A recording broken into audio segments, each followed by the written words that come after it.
Fine. Okay, lecture 2, complex numbers.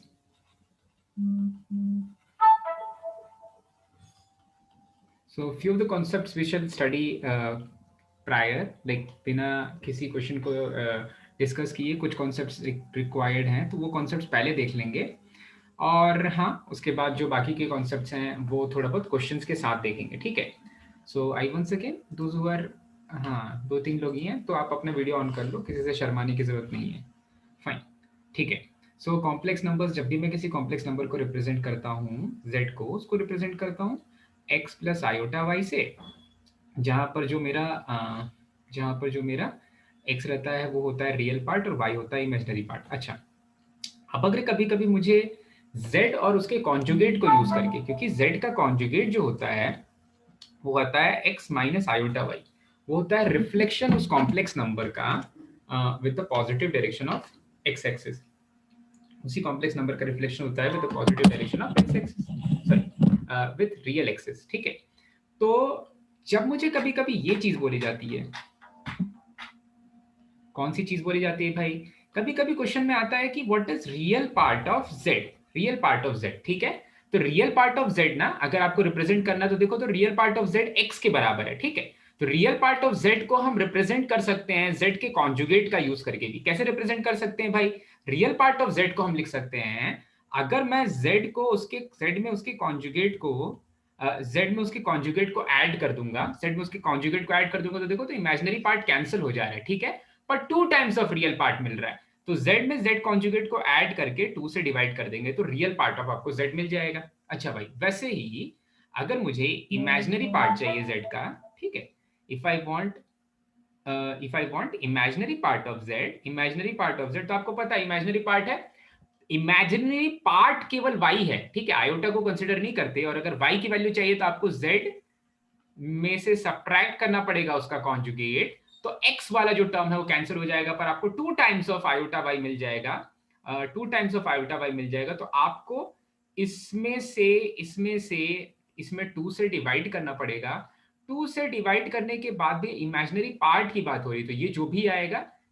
आएगा with iota, तो iota को कंसिडर नहीं करना है, केवल अगर इमेजिनरी पार्ट की बात होगी तो सब्ट्रैक्ट करके एक आयोटा आने वाला है साथ में, एक आयोटा एक्स्ट्रा आने वाला है साथ में, क्योंकि 2 आयोटा y आने वाला है वहां पर, ठीक है। तो उस आयोटा को कंसिडर नहीं करेंगे, इमेजिनरी पार्ट का बात होगा तो केवल इस वाली चीज को हम इमेजिनरी पार्ट में कंसिडर करेंगे, ठीक है।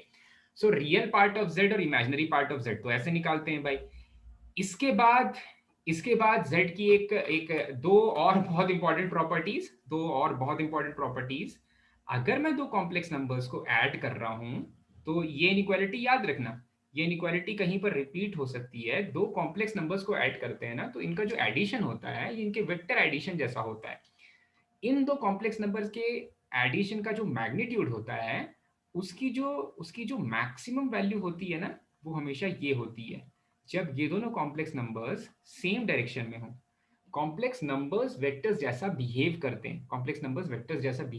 हैं, और इसकी वैल्यू हमेशा बड़ी होती है। किस चीज से बड़ी होती है इसकी वैल्यू भाई, इसकी वैल्यू बड़ी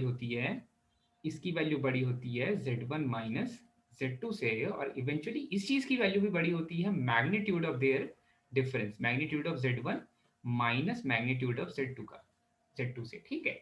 यहाँ पर हो क्या रहा है, यहाँ पर कॉम्प्लेक्स नंबर्स वेक्टर्स जैसा बिहेव कर रहे हैं, ठीक है। तो ये इनइक्वालिटी याद रखना भाई, ठीक है।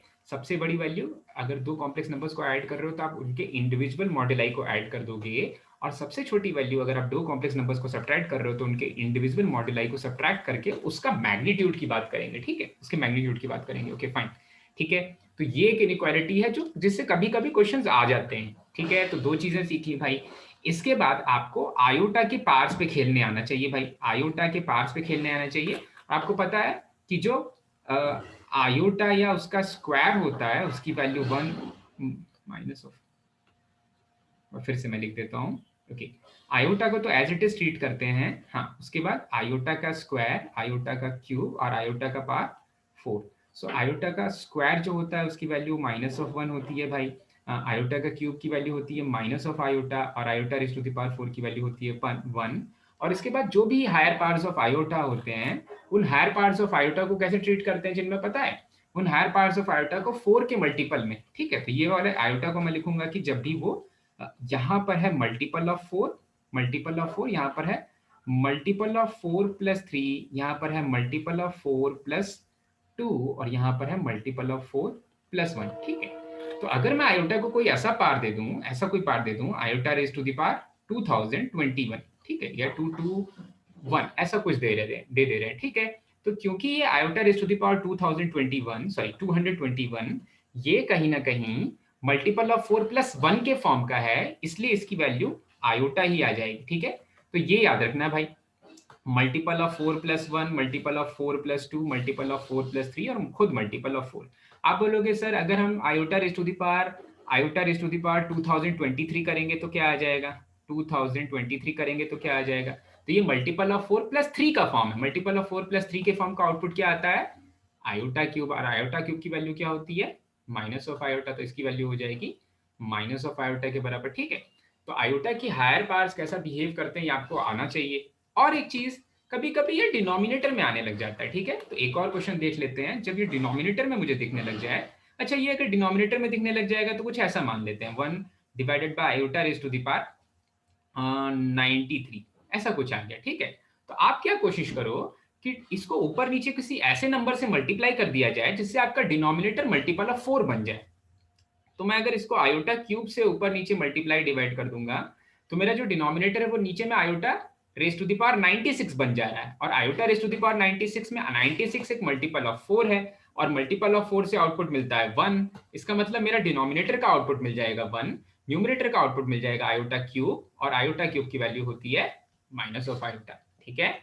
तो क्लियर हो गया भाई सभी को ये छोटी सी प्रॉपर्टी, आयोटा के हायर पार्ट्स किस तरह से आते हैं।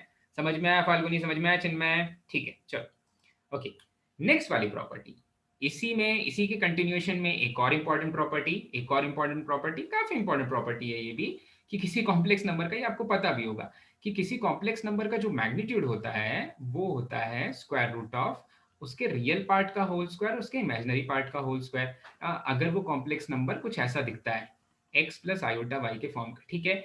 ये चीज हमारे लिए बहुत ज्यादा इंपॉर्टेंट नहीं है, पर इसी में एक और क्रिटिकल पॉइंट आता है जो एग्जाम्स में जिसको एक्सप्लॉइट किया जाता है, ठीक है। अब इसका वो क्रिटिकल पॉइंट क्या है जिससे बहुत सारे क्वेश्चंस एग्जाम में आते हैं, इसका वो क्रिटिकल पॉइंट है कि अगर मैं कोई कॉम्प्लेक्स नंबर z ले रहा हूं और उसको उसके कॉन्जुगेट से मल्टीप्लाई कर दे रहा हूं, किसी कॉम्प्लेक्स नंबर z को लिया, उसको उसको कॉन्जुगेट से मल्टीप्लाई कर दिया, तो इसका जो आउटपुट होता है वो उस कॉम्प्लेक्स नंबर के मैग्नीट्यूड के स्क्वायर के बराबर होता है। एक कॉम्प्लेक्स नंबर को जब मल्टीप्लाई करते हैं उसके कॉन्जुगेट से, तो जो भी आउटपुट आता है वो उस कॉम्प्लेक्स नंबर के मैग्नीट्यूड का होल स्क्वायर होता है, ठीक है। तो कहीं ना कहीं इसको भी किसी दूसरे फॉर्म में पूछता है। इसके क्वेश्चंस को किस तरह से पूछा जाएगा भाई, इसके क्वेश्चंस को इस तरह से पूछा जाता है कि आपको at times problem solving technique जो है उसमें ये चीज आ जाएगी कि आपको मॉडुलस ऑफ जेड का जो होल स्क्वायर है ना, कभी कभी उसको 1 दे देता है, ठीक है। तो प्रॉब्लम सॉल्विंग टेक्निक लिख लो भाई, प्रॉब्लम सॉल्विंग टेक्निक इसकी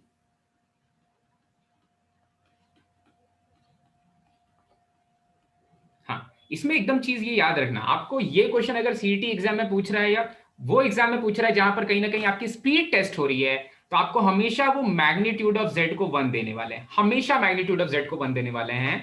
और अगर मैग्नीट्यूड ऑफ जेड 1 हो जाता है तो आपका जेड रेसिप्रोकल हो जाता है अपने कॉन्जुगेट का, ठीक है। इस ऊपर वाली प्रॉपर्टी को यूज करके जेड रेसिप्रोकल हो जाता है अपने कॉन्जुगेट का, ठीक है। बहुत इंपॉर्टेंट प्रॉपर्टी है, याद रखना है इसको। ये जो दूसरा वाला प्रॉब्लम सॉल्विंग टेक्निक बता रहा हूं, यही चीज इसी चीज पर आपसे आपसे क्वेश्चन पूछ सकता है, ठीक है। इसी वाले पार्ट पर आपसे ज्यादा चांसेस हैं कि क्वेश्चन आ सकते हैं, ठीक है। तो ये याद रखना भाई। उसके बाद आर्ग्यूमेंट जिसको कि एम्पलीट्यूड भी बोलते हैं अपने कॉम्प्लेक्स नंबर का, उसके बारे में बात कर लेते हैं थोड़ी सी, ठीक है।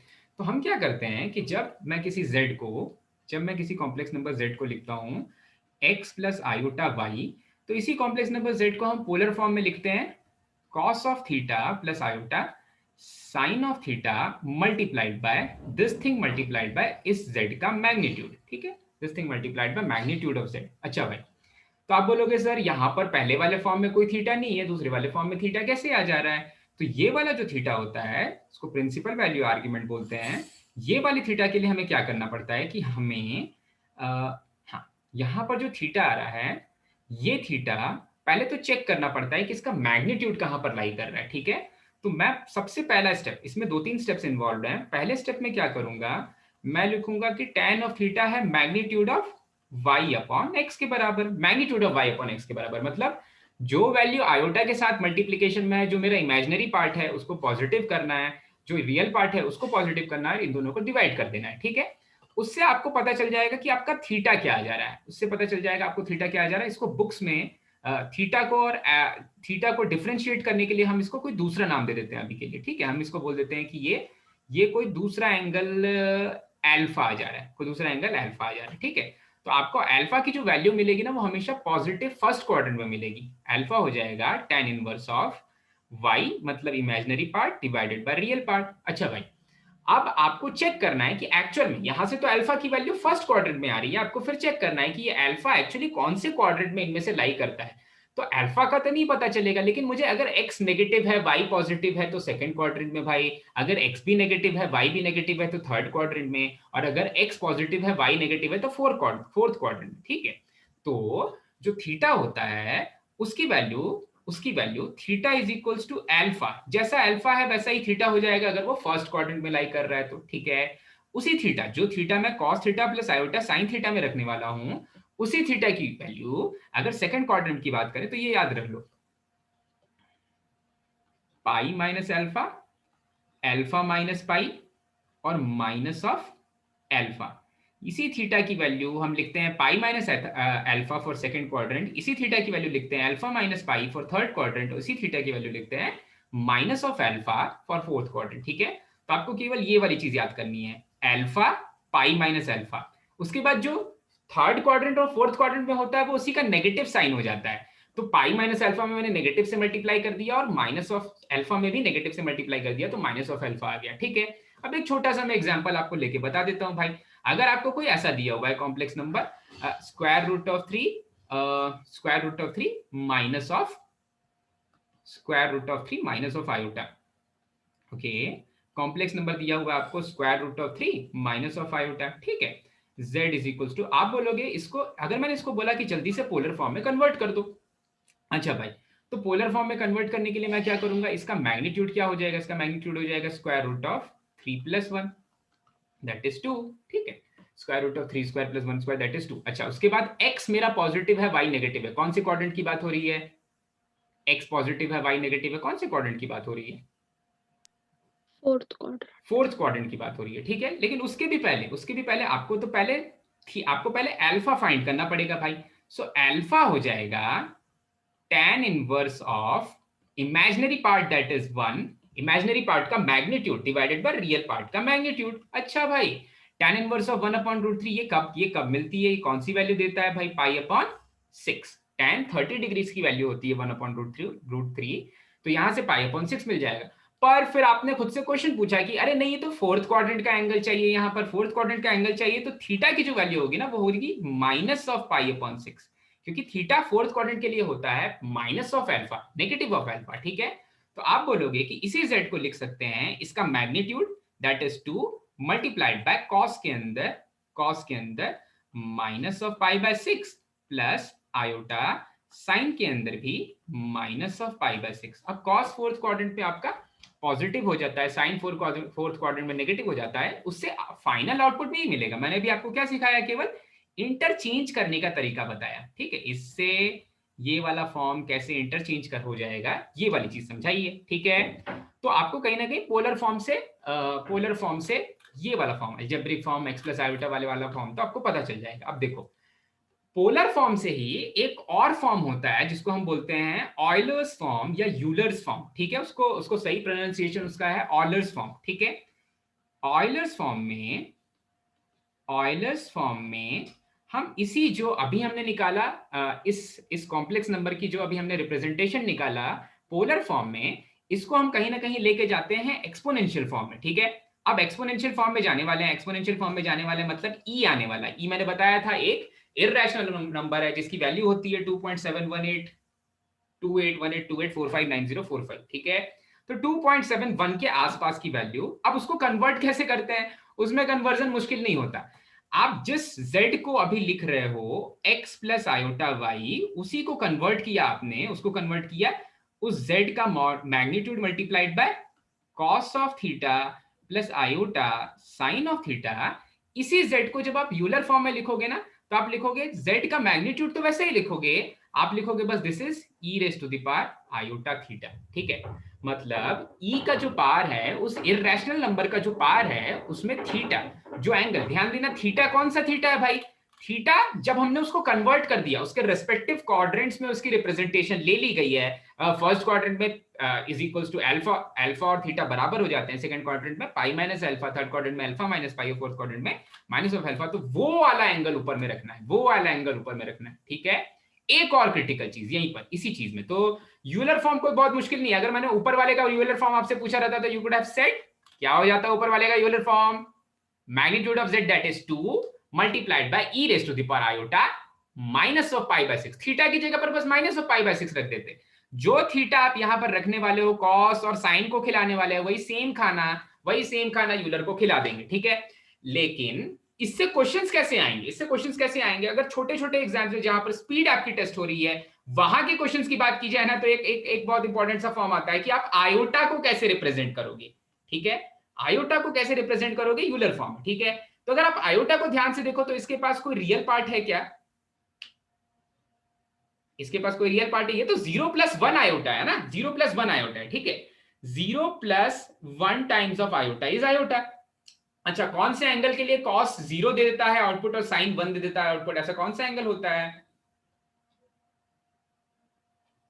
90 डिग्री, पाई बाय 2। ठीक है, तो आप इसको लिखोगे, इसका मैग्नीट्यूड तो रहेगा 1 e raise to the power iota pi by 2, e raise to the power iota pi by 2। ठीक है, तो आयोटा को हम रिप्रेजेंट करते हैं e raise to the power iota pi by 2 से कई बार। बहुत काम की चीज होती है, बहुत काम की चीज होती है। अब क्यों काम की चीज होती है, इसी के एक्सटेंशन में दो तीन चीजें, बहुत छोटी छोटी चीजें। और अगर मुझे कोई कॉम्प्लेक्स नंबर दिया है, अगर मुझे कोई कॉम्प्लेक्स नंबर दिया है ऐसा √3 प्लस 2 आयोटा, ठीक है, और if I am multiplying my complex number by e raise to the power iota pi upon 2। ठीक है, अगर अपने कॉम्प्लेक्स नंबर को मैंने e raise to the power iota pi by 2 से मल्टीप्लाई कर दिया। ठीक है, तो देखो देखो यहां पर अच्छे से समझना, तो इस कॉम्प्लेक्स नंबर का अपना कोई मैग्नीट्यूड रहा होगा, मैं मैग्नीट्यूड निकालने में इंटरेस्टेड भी नहीं हूं अभी। ठीक है, इतना टाइम पास नहीं करना है।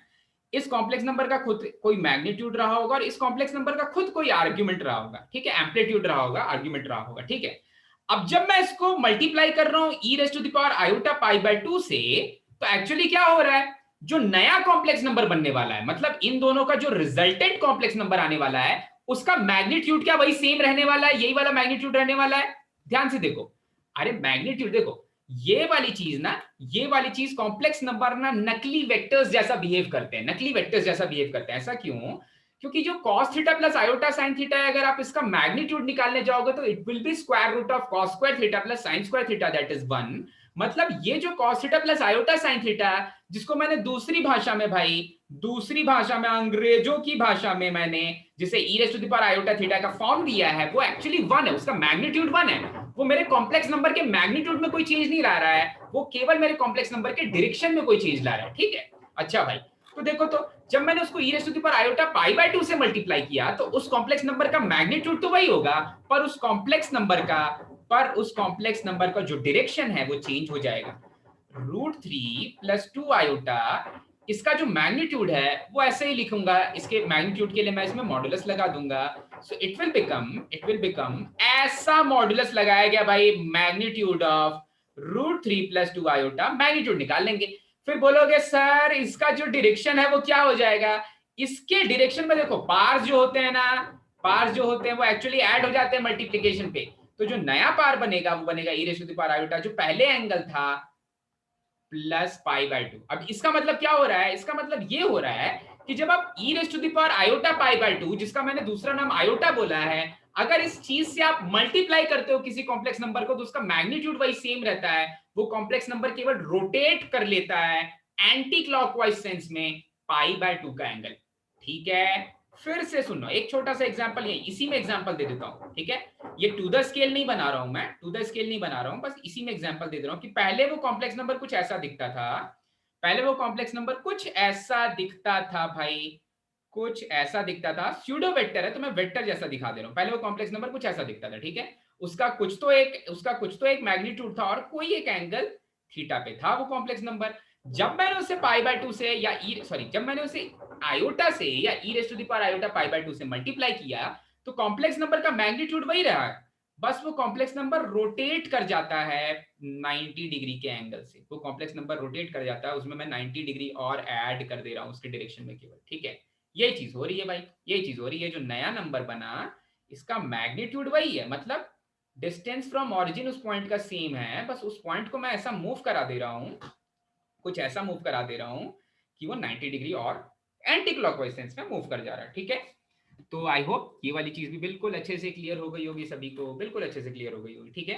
अच्छा, अब इसी के फॉर्म में कभी कभी क्या होता है ना कि आपको इस तरह की चीजें मिलती हैं, इस तरह की चीजें आप इनकाउंटर करोगे जहां पर उस कॉम्प्लेक्स नंबर की जो डायरेक्शन है उसको उसको उसकी सेम उस डायरेक्शन के काफी बड़े पार्ट्स ले लिए जा रहे हैं, कुछ ऐसा देखो। तो अगर मुझे कोई बोले कि what is cos of theta plus iota sine of theta, where theta is giving the direction of my complex number and it is raise to the power any number, ठीक है। पहले ये कोई नेचुरल नंबर के लिए हुआ था, integral value के लिए हुआ था, it is raise to the power of any number n, ठीक है। तो डी मॉइवर्स थ्योरम क्या बोलता है, डी मॉइवर्स थ्योरम क्या बोलता है कि this is equivalent to cos के अंदर n theta plus iota sine के अंदर n थीटा, ठीक है। कॉस के अंदर n theta plus iota sine के अंदर n थीटा, ठीक है। फिर से सुनो, ये कॉम्प्लेक्स नंबर की डायरेक्शन है, अगर कॉम्प्लेक्स नंबर की डायरेक्शन का nth पावर ले लेते हैं तो वो क्या हो जाता है, that is equivalent to cos के अंदर n theta plus iota sine के अंदर n थीटा। मतलब जो एक्चुअल थीटा है, जो एक्चुअल एंगल था, जो एक्चुअल उसका प्रिंसिपल आर्ग्यूमेंट था, उसमें मल्टीप्लाई कर दिया थीटा, ठीक है।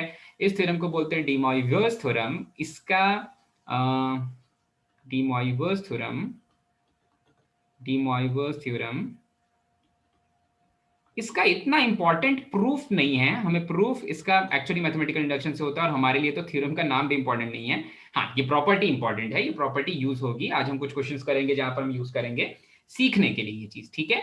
ओके फाइन, चलो। तो हाँ, ये है कॉम्प्लेक्स नंबर की अभी तक जो except cube roots of unity, जो कॉम्प्लेक्स नंबर में इंपॉर्टेंट चीजें हैं वो यही है, except cube roots of unity, इतनी चीज आपको पढ़नी है। और जो लास्ट फॉर्म है जिसको हम क्यूबिक रूट्स ऑफ यूनिटी बोलते हैं, एक बार उसके बारे में भी बात कर लेते हैं भाई। तो एक बार बस छोटा सा क्यूबिक रूट्स ऑफ यूनिटी की बात करेंगे। क्यूबिक रूट्स की क्वेश्चन में बोलने लग गया। हाँ, लास्ट वाला जो फॉर्म है वो है क्यूबिक रूट्स ऑफ यूनिटी का। Okay, cubic roots of unity, हाँ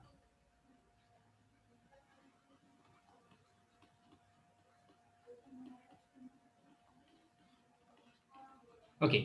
सो क्यूबिक रूट्स ऑफ यूनिटी का मतलब क्या होता है, इसका मतलब होता है कि अगर मैं एक इक्वेशन लिख रहा हूं, कौन सा इक्वेशन लिख रहा हूं भाई, x cube minus one is equals to zero, या मैं x cube is equals to one लिख रहा हूं, ठीक है। तो अगर मुझसे कोई पूछे कि इसके रूट्स क्या होंगे तो मैं बोलूंगा कि ये वन का पार 1/3 है, वन का पार 1/3 होगा। अच्छा, ये वन का पार 1/3 है, ठीक है। पर आप बोलोगे sir x cube minus one को तो हम ऐसा लिखते हैं भाई, a cube minus b cube is a minus b, a square plus b square plus a b is equals to zero, ठीक है। तो यहां से आप बोल सकते हो सर एक रूट तो x is equals to one मिल रहा है, दूसरे जो यहां से दोनों रूट्स मिलते हैं ना, वो अगर मैं क्वाड्रेटिक इक्वेशन वाला फॉर्मूला यूज करूंगा तो एक्स की वैल्यू आ जाएगी minus of one plus root three iota divided by two, minus one plus root three iota divided by two, ठीक है। अब ये दो भाई हैं, प्लस एंड माइनस के साथ आते हैं, ठीक है। जो इसका प्लस वाला फॉर्म होता है उसी को एक नया नाम दिया गया, ठीक है। इन्हीं दोनों रूट्स का हमने नाम रख दिया ओमेगा और ओमेगा स्क्वायर, ठीक है। इनमें से एक रूट है minus one plus root three iota upon two, इसका नाम दिया गया ओमेगा। दूसरा वाला रूट है minus one minus root three iota upon two, इसका नाम दिया गया ओमेगा स्क्वायर, ठीक है। अब ये रूट इतने खास क्यों है भाई, ये रूट इतने खास क्यों है, तो पहली चीज तो इनमें अगर ये तीनों मेरे रूट्स हैं और एक्स क्यूब माइनस वन जो हमने कल प्रॉपर्टी पढ़ी थी कि सम ऑफ रूट्स, एक क्यूबिक इक्वेशन के जो सम ऑफ रूट्स हो जाएंगे, एक क्यूबिक इक्वेशन के जो सम ऑफ रूट्स हो जाएंगे दैट इज वन, मैंने एक दूसरे रूट का नाम रखा ओमेगा, तीसरे का नाम रखा ओमेगा स्क्वायर। अब आप सोचोगे सर एक ओमेगा है तो दूसरा ओमेगा स्क्वायर क्यों नाम रखा, क्योंकि अगर आप पहले वाले रूट का स्क्वायर करोगे ना पहले वाले रूट का स्क्वायर करोगे तो आपको अपने आप ही दूसरा वाला रूट मिल जाएगा, ठीक है। अच्छा भाई, सम ऑफ रूट्स। अब आप बोलोगे sir x cube minus one में तो एक्स स्क्वायर का कोई टर्म ही नहीं है, एक्स स्क्वायर का कोई टर्म नहीं है, तो सम ऑफ रूट्स क्या हो जाएंगे, जीरो हो जाएंगे, कल ही पढ़ा था, ठीक है। और प्रोडक्ट ऑफ रूट्स क्या हो जाएंगे भाई, व्हाट इज वन सर एक डाउट मल्टीप्लाइड है बाय, हाँ बेटा। सर, ओमेगा में आप ओमेगा स्क्वायर कर दे तो वैसा आएगा बोले ना सर, लेकिन वो रूट थ्री कैंसिल हो जाएगा, सिर्फ थ्री आ जाएगा। नहीं नहीं नहीं नहीं, ठीक है, मैं करके दिखा देता हूँ।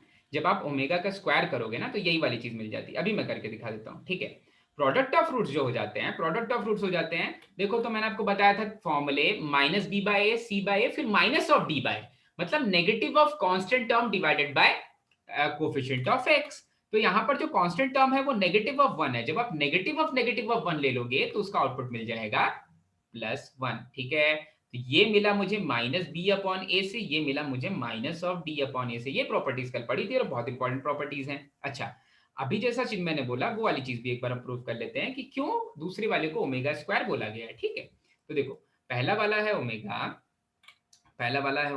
ओमेगा है minus one plus root three iota upon two, ठीक है।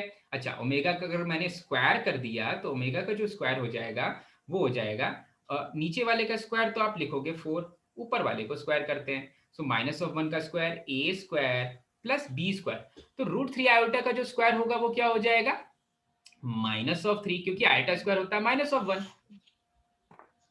चमक रहा है ना, ठीक है। Plus plus two times of, पहला वाला है माइनस ऑफ वन, दूसरा वाला है square root of three iota, ठीक है। तो ऊपर नीचे दोनों तरफ स्क्वायर कर दिया। अच्छा, ऊपर क्या मिला, minus two root three iota, और नीचे मिल गया मुझे फोर, ठीक है। ये मैंने ओमेगा का स्क्वायर किया है, ओमेगा का स्क्वायर किया, ठीक है। तो यहां से अगर आप ऊपर नीचे से टू कैंसिल कर लोगे तो आपको मिल जाएगा minus one minus root three iota upon two, ठीक है। तो इसलिए दूसरे वाले रूट का नाम ओमेगा स्क्वायर रखा गया, क्योंकि दूसरे वाले पहले वाले रूट का स्क्वायर करके दूसरा वाला रूट मिल जाता है, ठीक है। अब देखो, ये रूट्स एक सर्कल जिसका मैंने रेडियस फिक्स कर दिया वन यूनिट, ठीक है, ध्यान से सुनना भाई, एक सर्कल मैंने जिसका रेडियस फिक्स कर दिया वन यूनिट, उस पे जो रेगुलर पॉलीगन बनने वाला, अब रेगुलर पॉलीगन कौन कौन से होते हैं भाई, जैसे कि एक इक्विलैटरल ट्राइंगल या एक स्क्वायर या एक पेंटागन या एक हेक्सागन, जिनमें नंबर ऑफ साइड सिक्स हैं और सारे के सारे साइड्स के का जो लेंथ है वो बिल्कुल सेम है, ठीक है। तो ये जो रूट्स होते हैं ना मेरे सर्कल पर, एक यूनिट सर्कल पर, सर्कल जिसका रेडियस वन यूनिट है, उसी पे लाई करते हैं ये रूट्स। किस तरह से लाई करते हैं भाई, कैसे दिखते हैं, तो इन सारे, क्योंकि ये क्यूबिक रूट्स ऑफ यूनिटी हैं, ये वन के क्यूबिक रूट हैं, ये वन का क्यूबिक रूट है, ये वन का रूट है इनफैक्ट, अगर ये वन का रूट है ना तो इसका जो अपना मैग्नीट्यूड है, वो हमेशा वन रहने वाला है। मैग्नीट्यूड का मतलब क्या होगा, अगर आप ओमेगा स्क्वायर का मैग्नीट्यूड फाइंड करो या अगर आप ओमेगा का मैग्नीट्यूड फाइंड करो तो ये हमेशा वन के बराबर रहेगा, ठीक है। ये इसका ऑरिजिन से डिस्टेंस वन के बराबर रहेगा, ठीक है। अच्छा भाई, तो जो फर्स्ट क्यूबिक रूट्स ऑफ, जब आप यूनिटी निकालते हो तो आपको फर्स्ट रूट जो मिलता है वो आपको मिलता है वन। अब वन को मैं ऐसे रिप्रेजेंट कर सकता हूं, वन प्लस जीरो आयोटा के, ठीक है। जो दूसरा रूट ऑफ यूनिटी मिलता है वो आपको मिलता है ओमेगा, जिसकी वैल्यू है minus one plus root three iota upon two, ठीक है। अब minus one plus root three iota upon two को थोड़ा सा अगर आप cos theta plus iota sine theta के फॉर्म में लिखोगे तो देखो ऐसा कुछ है, minus one by two plus root three iota upon two. तो जब आप इसको पोलर फॉर्म में कन्वर्ट करने की कोशिश करोगे ना तो यहां पर x नेगेटिव है, y पॉजिटिव है, मतलब सेकेंड क्वाड्रेंट का कोई एंगल देगा, ठीक है। तो जैसा मैंने अभी ऊपर मेथड बताया था भाई, अल्फा पाई minus alpha, alpha minus pi और माइनस ऑफ अल्फा, ठीक है। तो वन अपॉन टू वैल्यू कब दे देगा, वन अपॉन टू वैल्यू कब दे देगा, कॉस पाई अपॉन थ्री पर दे देगा, 60 डिग्रीज पे दे देगा। तो जब आप इसको पोलर फॉर्म में कन्वर्ट करोगे तो ये कुछ ऐसा कन्वर्ट हो जाएगा, cos of two pi by three plus iota sine of two pi by three, ठीक है। कैसे कन्वर्ट किया इसको, cos of pi minus theta, pi minus alpha, क्यों पाई माइनस अल्फा, अभी जस्ट ऊपर मैंने बताया, जब वो सेकंड क्वाड्रेंट में लाई करता है तो अल्फा तो 60 डिग्रीज आने वाला है, पर आपको पाई माइनस अल्फा लिखना है उसका principal argument, pi minus alpha principal argument पहुंचाने के लिए, ठीक है। माइनस ऑफ पाई से लेके प्लस ऑफ पाई के बीच की वैल्यू देनी है आपको, ठीक है। तो ये जो दूसरा वाला रूट है वो यहां कहीं मिलता है, कहां मिलता है भाई, इधर कहीं मिलता है, ये रूट होता है इसका नाम होता है ओमेगा और ओमेगा की वैल्यू आपको पता चल गई है। तो एक रूट पहले मिला 0 डिग्रीज पे, दूसरा रूट 2π/3 का एंगल बना के मिला, ठीक है। और जो तीसरा रूट होता है जिसका नाम हमने रखा अभी ओमेगा स्क्वायर, वो होता है -1/2 -√3i/2। तो सोचो तो मैंने क्या किया, पहले वाले रूट का कॉन्जुगेट ले लिया, क्योंकि कॉन्जुगेट का मतलब क्या होता है कि भैया जो उसका इमेजिनरी पार्ट है, उसके इमेजिनरी पार्ट का या उस कॉम्प्लेक्स नंबर का आप मिरर इमेज ले लो about real x axis, real axis in fact x axis भी नहीं। तो मैंने अगर उस कॉम्प्लेक्स नंबर का मिरर इमेज ले लिया तो उसका जो रियल पार्ट है वो सेम रहेगा, उसका जो इमेजिनरी पार्ट है ना, उसका जो इमेजिनरी पार्ट है वो नेगेटिव हो जाएगा। तो यहां पर मुझे मिलता है कहीं ओमेगा स्क्वायर, ठीक है। अब यहां पर ओमेगा का स्क्वायर तो होता ही है ओमेगा स्क्वायर, ओमेगा का जो कॉन्जुगेट होता है ना वो भी ओमेगा स्क्वायर के बराबर होता है। क्यों?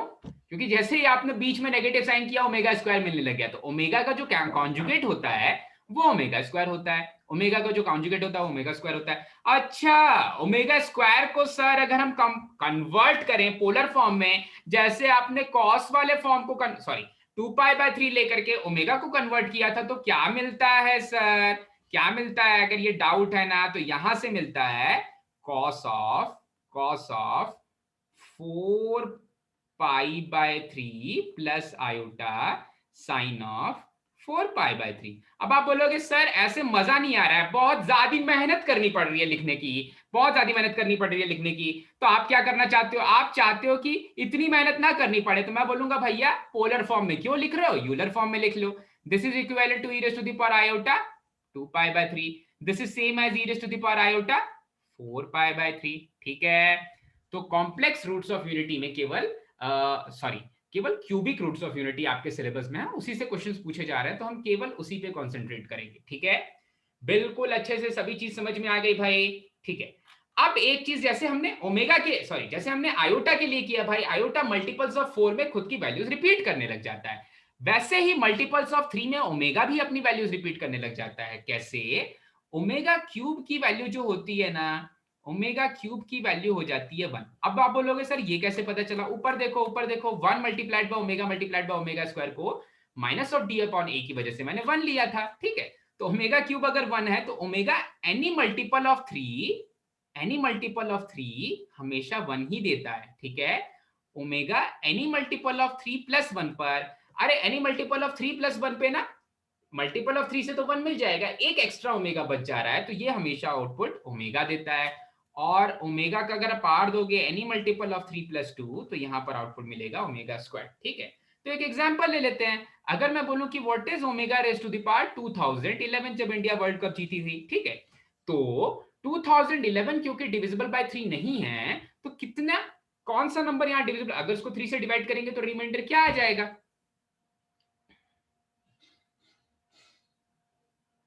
तो इनको ऐड कर दिया करो आप, 2 + 1 3 + 1 4 आ जा रहा है। जो सम ऑफ डिजिट्स हैं उन वो जो रिमाइंडर देंगे वही एक्चुअली भी रिमाइंडर आ जाएगा, ठीक है। तो यहां पर जो रिमाइंडर आने वाला है वो क्या आने वाला है भाई,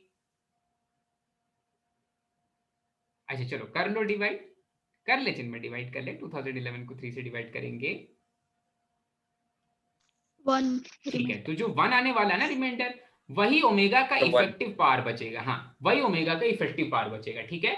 तो ऐसे 3 से रिमाइंडर डिवाइड करके नहीं निकालते, आप सम ऑफ डिजिट्स निकाल लो। सम ऑफ डिजिट्स जैसे 24 आ जाए तो वो तो डिविजिबल बाय 3 है, अगर सम ऑफ डिजिट्स 8 आ जाए तो वहां पर ओमेगा स्क्वायर बचेगा, ठीक है, वहां पर ओमेगा स्क्वायर बचेगा, ओके फाइन, ठीक है। सो इतना था थ्योरी वाले पार्ट में भाई, इतनी सी थ्योरी थी। अब हम आ जाते हैं क्वेश्चंस पे, ठीक है। जैसा मैंने वादा किया था, first 40 minutes we shall study theory वाला पार्ट। एक और चीज बची हुई है, ज्योमेट्री बची हुई है, कॉम्प्लेक्स ज्योमेट्री के क्वेश्चंस। कॉम्प्लेक्स ज्योमेट्री के जो क्वेश्चंस हैं उसमें एक कोनी मेथड या रोटेशन थ्योरम होता है, उसको मैं क्वेश्चंस के साथ ही डिस्कस करूंगा, ठीक है। तो यहां तक जितना भी कुछ पढ़ा है उसमें किसी भी चीज में किसी को थोड़ा सा भी डाउट है तो पूछ ले, पढ़ जाए आगे। चलो ठीक है, क्वेश्चन से शुरू करते हैं और स्टार्टिंग के क्वेश्चंस हम डिस्कस करेंगे कॉम्प्लेक्स ज्योमेट्री के, जिससे कि हाँ चीजें बहुत अच्छे से क्लियर हो जाएं। You are not suppose to write the options, आप ऑप्शंस मत लिखना, आप क्वेश्चन नंबर लिख लो। ये फर्स्ट क्वेश्चन है हमारे मॉड्यूल का, ये फर्स्ट क्वेश्चन है हमारे मॉड्यूल का, तो आप मैच भी कर देना। हम प्रैक्टिस क्वेश्चंस करेंगे और कुछ प्रीवियस ईयर क्वेश्चंस करेंगे, जिससे कि सारे के सारे कॉन्सेप्ट जो हमने पढ़े वो रिवाइज हो जाए, ठीक है। तो देखो पहला क्वेश्चन बोल रहा है कॉम्प्लेक्स नंबर्स पे जो इमेजिनरी पार्ट और रियल पार्ट आता है, आप उनको आर्गेन प्लेन पे प्लॉट कर सकते हो, ठीक है। कॉम्प्लेक्स ज्योमेट्री से क्वेश्चंस आ रहे हैं। कॉम्प्लेक्स ज्योमेट्री अच्छी होने के लिए आपकी कोऑर्डिनेट ज्योमेट्री अच्छी होनी चाहिए, और यहां पर तो बच्चों का क्वेश्चन है ये, ठीक है। यहां पर देखो 4 पॉइंट्स गिवन है। कौन कौन से पॉइंट्स गिवन है? देखो, एक पॉइंट है 0, तो ये वाला पॉइंट तो मेरे ओरिजिन पर ही है, ठीक है। दूसरा, इस पॉइंट को मैं मान लेता हूं, इन पॉइंट्स का नाम रख लेता हूं ए, दूसरा पॉइंट है बी, तीसरा पॉइंट आयोटा है सी, और फोर्थ पॉइंट है डी, ठीक है। तो पहला वाला पॉइंट मैंने यहां पर रख लिया, ये मेरा पॉइंट ए बन गया। अच्छा, उसके बाद 2 + 3 आयोटा, मतलब एक्स एक्सिस पर मुझे 2 यूनिट्स जाना है और वाई एक्सिस पे मुझे 3 यूनिट्स जाना है, तो 1 2 3, ठीक है। यहां पर कहीं पहुंच जाएंगे, यहां पर कहीं पहुंच जाएंगे 2 + 3 आयोटा। अच्छा, उसके बाद सी वाले पॉइंट पर आयोटा है केवल, तो यहां पर ये वाला मेरा पॉइंट बन जाएगा बी, ये वाला पॉइंट बन जाएगा सी, और डी क्या है? -2 और -2, मतलब आपको इमेजिनरी एक्सिस पर -2 यूनिट्स जाना है और फिर रियल एक्सिस पर भी -2 यूनिट्स जाना है, तो यहां पर आपको एक पॉइंट मिलेगा, पॉइंट डी, ठीक है। अब पूछ रहा है कि जब हमने इन सबको ज्वाइन किया, इन सबको ज्वाइन किया, सी बी और इन चारों पॉइंट्स को ज्वाइन किया, तो जो रिजल्टेंट कर्व मिल रही है या जो रिजल्टेंट फिगर बन रहा है वो रेक्टेंगल है, रोम्बस है, ट्रेपीजियम है, पैरेललोग्राम है, ठीक है। तो देखो पॉइंट्स का नाम रख देते हैं। एक पॉइंट है 2,3, दूसरा पॉइंट है, जब आप सी वाले पॉइंट को देखोगे तो उसके कोऑर्डिनेट्स होंगे 0,1, जब आप डी पॉइंट को देखोगे तो उसके कोऑर्डिनेट्स होंगे -2,2, जब आप ऑरिजिन को देखोगे तो उसके कोऑर्डिनेट्स होंगे 0,0, ठीक है। तो अगर मैं अभी स्लोप बताऊं, स्लोप पूछूं आपसे कि यार मुझे बता दो तो ए बी का जो स्लोप है वो क्या हो जाएगा, तो आप बोलोगे अच्छा सर ए बी का स्लोप चाहिए y2 - y1 divided by x2 - x1, ठीक है। यहां से 3/2 आ जाएगा, 3 - 0 डिवाइडेड बाय 2 - 0, 3/2। ध्यान से देख लो, ए और बी का स्लोप जो है y2 - y1 divided by x2 - x1, ठीक है। पहले मैं टारगेट करूंगा पैरेललोग्राम के लिए, ठीक है, पहले मैं टारगेट करूंगा पैरेललोग्राम के लिए। तो अगर किसी भी क्वाड्रिलेटरल के अपोजिट साइड्स पैरेलल हो जाएं और इक्वल हो जाएं, तो पैरेललोग्राम हो जाएगा। देख के लग रहा है ये रेक्टेंगल तो बन नहीं सकता, ठीक है। तो अपोजिट साइड्स को पैरेलल और इक्वल करवाना है। अच्छा भाई, अपोजिट साइड्स को पैरेलल और इक्वल कराना, फिर रोम्बस के लिए थोड़ा सा खेल खेलना पड़ेगा, पर रोम्बस भी चारों साइड्स बराबर नहीं है, वो ठीक है, पता चल जाएगा। वैसे ही अगर मैं आपसे पूछूं what is slope of CD, CD का स्लोप क्या है, तो फिर से आप बोलोगे सर 1 - -2 दैट इज 3 और 0 - -2 दैट इज 2। अरे स्लोप ऑफ ए बी और सी डी बराबर हो गए, स्लोप ऑफ ए बी और सी डी बराबर हो गए, मतलब अपोजिट साइड्स पैरेलल हो गए, इक्वल भी है, इक्वल भी है। अगर आप ए बी की लेंथ फाइंड करोगे ना, तो ए बी की जो लेंथ होगी, ए बी की जो लेंथ होगी वो होगी square root of 3² + 2² that is square root of 13। और अगर आप CD की लेंथ फाइंड करोगे भाई, CD की लेंथ फाइंड करोगे तो स्क्वायर रूट ऑफ 1 - -2 का whole square that is C3² और 0 - -2 का होल स्क्वायर दैट इज 4, ठीक है। तो यहां से भी 13, मतलब अपोजिट साइड्स पैरेलल और इक्वल, तो एक पैरेललोग्राम तो है। अब वो रोम्बस है क्या, वो रोम्बस वो कैसे पता चलेगा कि वो रोम्बस है या नहीं भाई? उसके बाकी साइड्स का लेंथ देख लो, बाकी साइड्स का लेंथ अगर अनइक्वल है तो केवल पैरेललोग्राम होगा, ठीक है। साफ साफ दिख रहा है कि वो रेक्टेंगल तो है नहीं, हमने कोऑर्डिनेट अभी हमने प्लॉट करके बना दिया। अच्छा भाई, तो अगर मैं बीसी का लेंथ फाइंड करूं, बीसी का लेंथ फाइंड करूं, तो बीसी का लेंथ हो जाएगा 3² दैट इज 9 और सॉरी 2² दैट इज 4 और 2² दैट इज 4, तो बीसी का लेंथ हो जाएगा 8। मतलब ये एक ऐसा पैरेललोग्राम है जिसके एडजेसेंट साइड्स बराबर नहीं है, तो ये हो जाएगा एक पैरेललोग्राम ही, ठीक है, स्पेशल केस नहीं आएगा। तो इस तरह के क्वेश्चंस जब पूछे जाएं तो आपको प्लॉट कर लेना है, और पहला टारगेट वही है भाई, पैरेलल इक्वल प्रूफ कर लो, ठीक है। चमक गया भाई, बढ़ जाएंगे। चलो, सो ये क्वेश्चन के बाद एक क्वेश्चन जिसमें हम कंपोनेंडो डिविडेंडो का यूज करेंगे, जिससे कि क्वेश्चंस जल्दी सॉल्व हो जाते हैं एग्जाम में, ठीक है। तो एक बहुत ही इंपॉर्टेंट सी चीज, काफी पहले आपने कभी पढ़ा भी होगा, ठीक है, उसको बोलते हैं कंपोनेंडो डिविडेंडो। कंपोनेंडो डिविडेंडो क्या होता है उसको मैं डिस्कस कर लेता हूं, ये काम आएगा आपके एग्जाम में, ठीक है।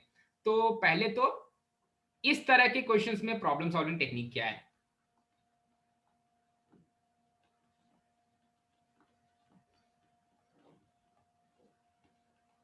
ओके, अब ध्यान देना, ध्यान देना क्यों ये वाली चीज यूज करने वाले हैं जो मैं बताने वाला हूं। आपको एक रेशियो दिया है a अपॉन बी का, और आपको रेशियो में ना देखोगे, यहां पर Z2 लिख लेना, ठीक है। आपको दिया है 2Z1 upon 3Z2, purely imaginary है, प्योरली इमेजनरी है, मतलब उसका रियल पार्ट जीरो होने वाला है, ठीक है।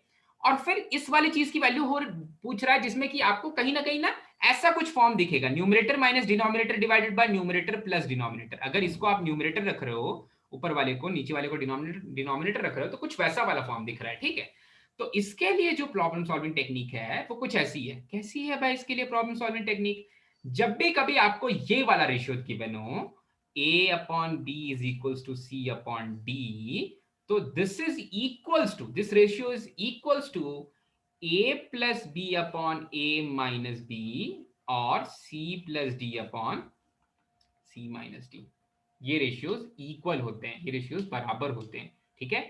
a upon B is equals to c upon D is equals to a plus B upon a minus B, sorry, is same as, this ratio is same as a plus b upon a minus b and c plus d upon c minus d, ठीक है। इसी को बोलते हैं कंपोनेंटो dividendo, कंपोनेंटो and dividendo, इसी को बोलते हैं। अच्छा ठीक है, प्योरली इमेजिनरी है भाई, प्योरली, कोई मिलावट नहीं है उसमें, प्योरली इमेजिनरी है।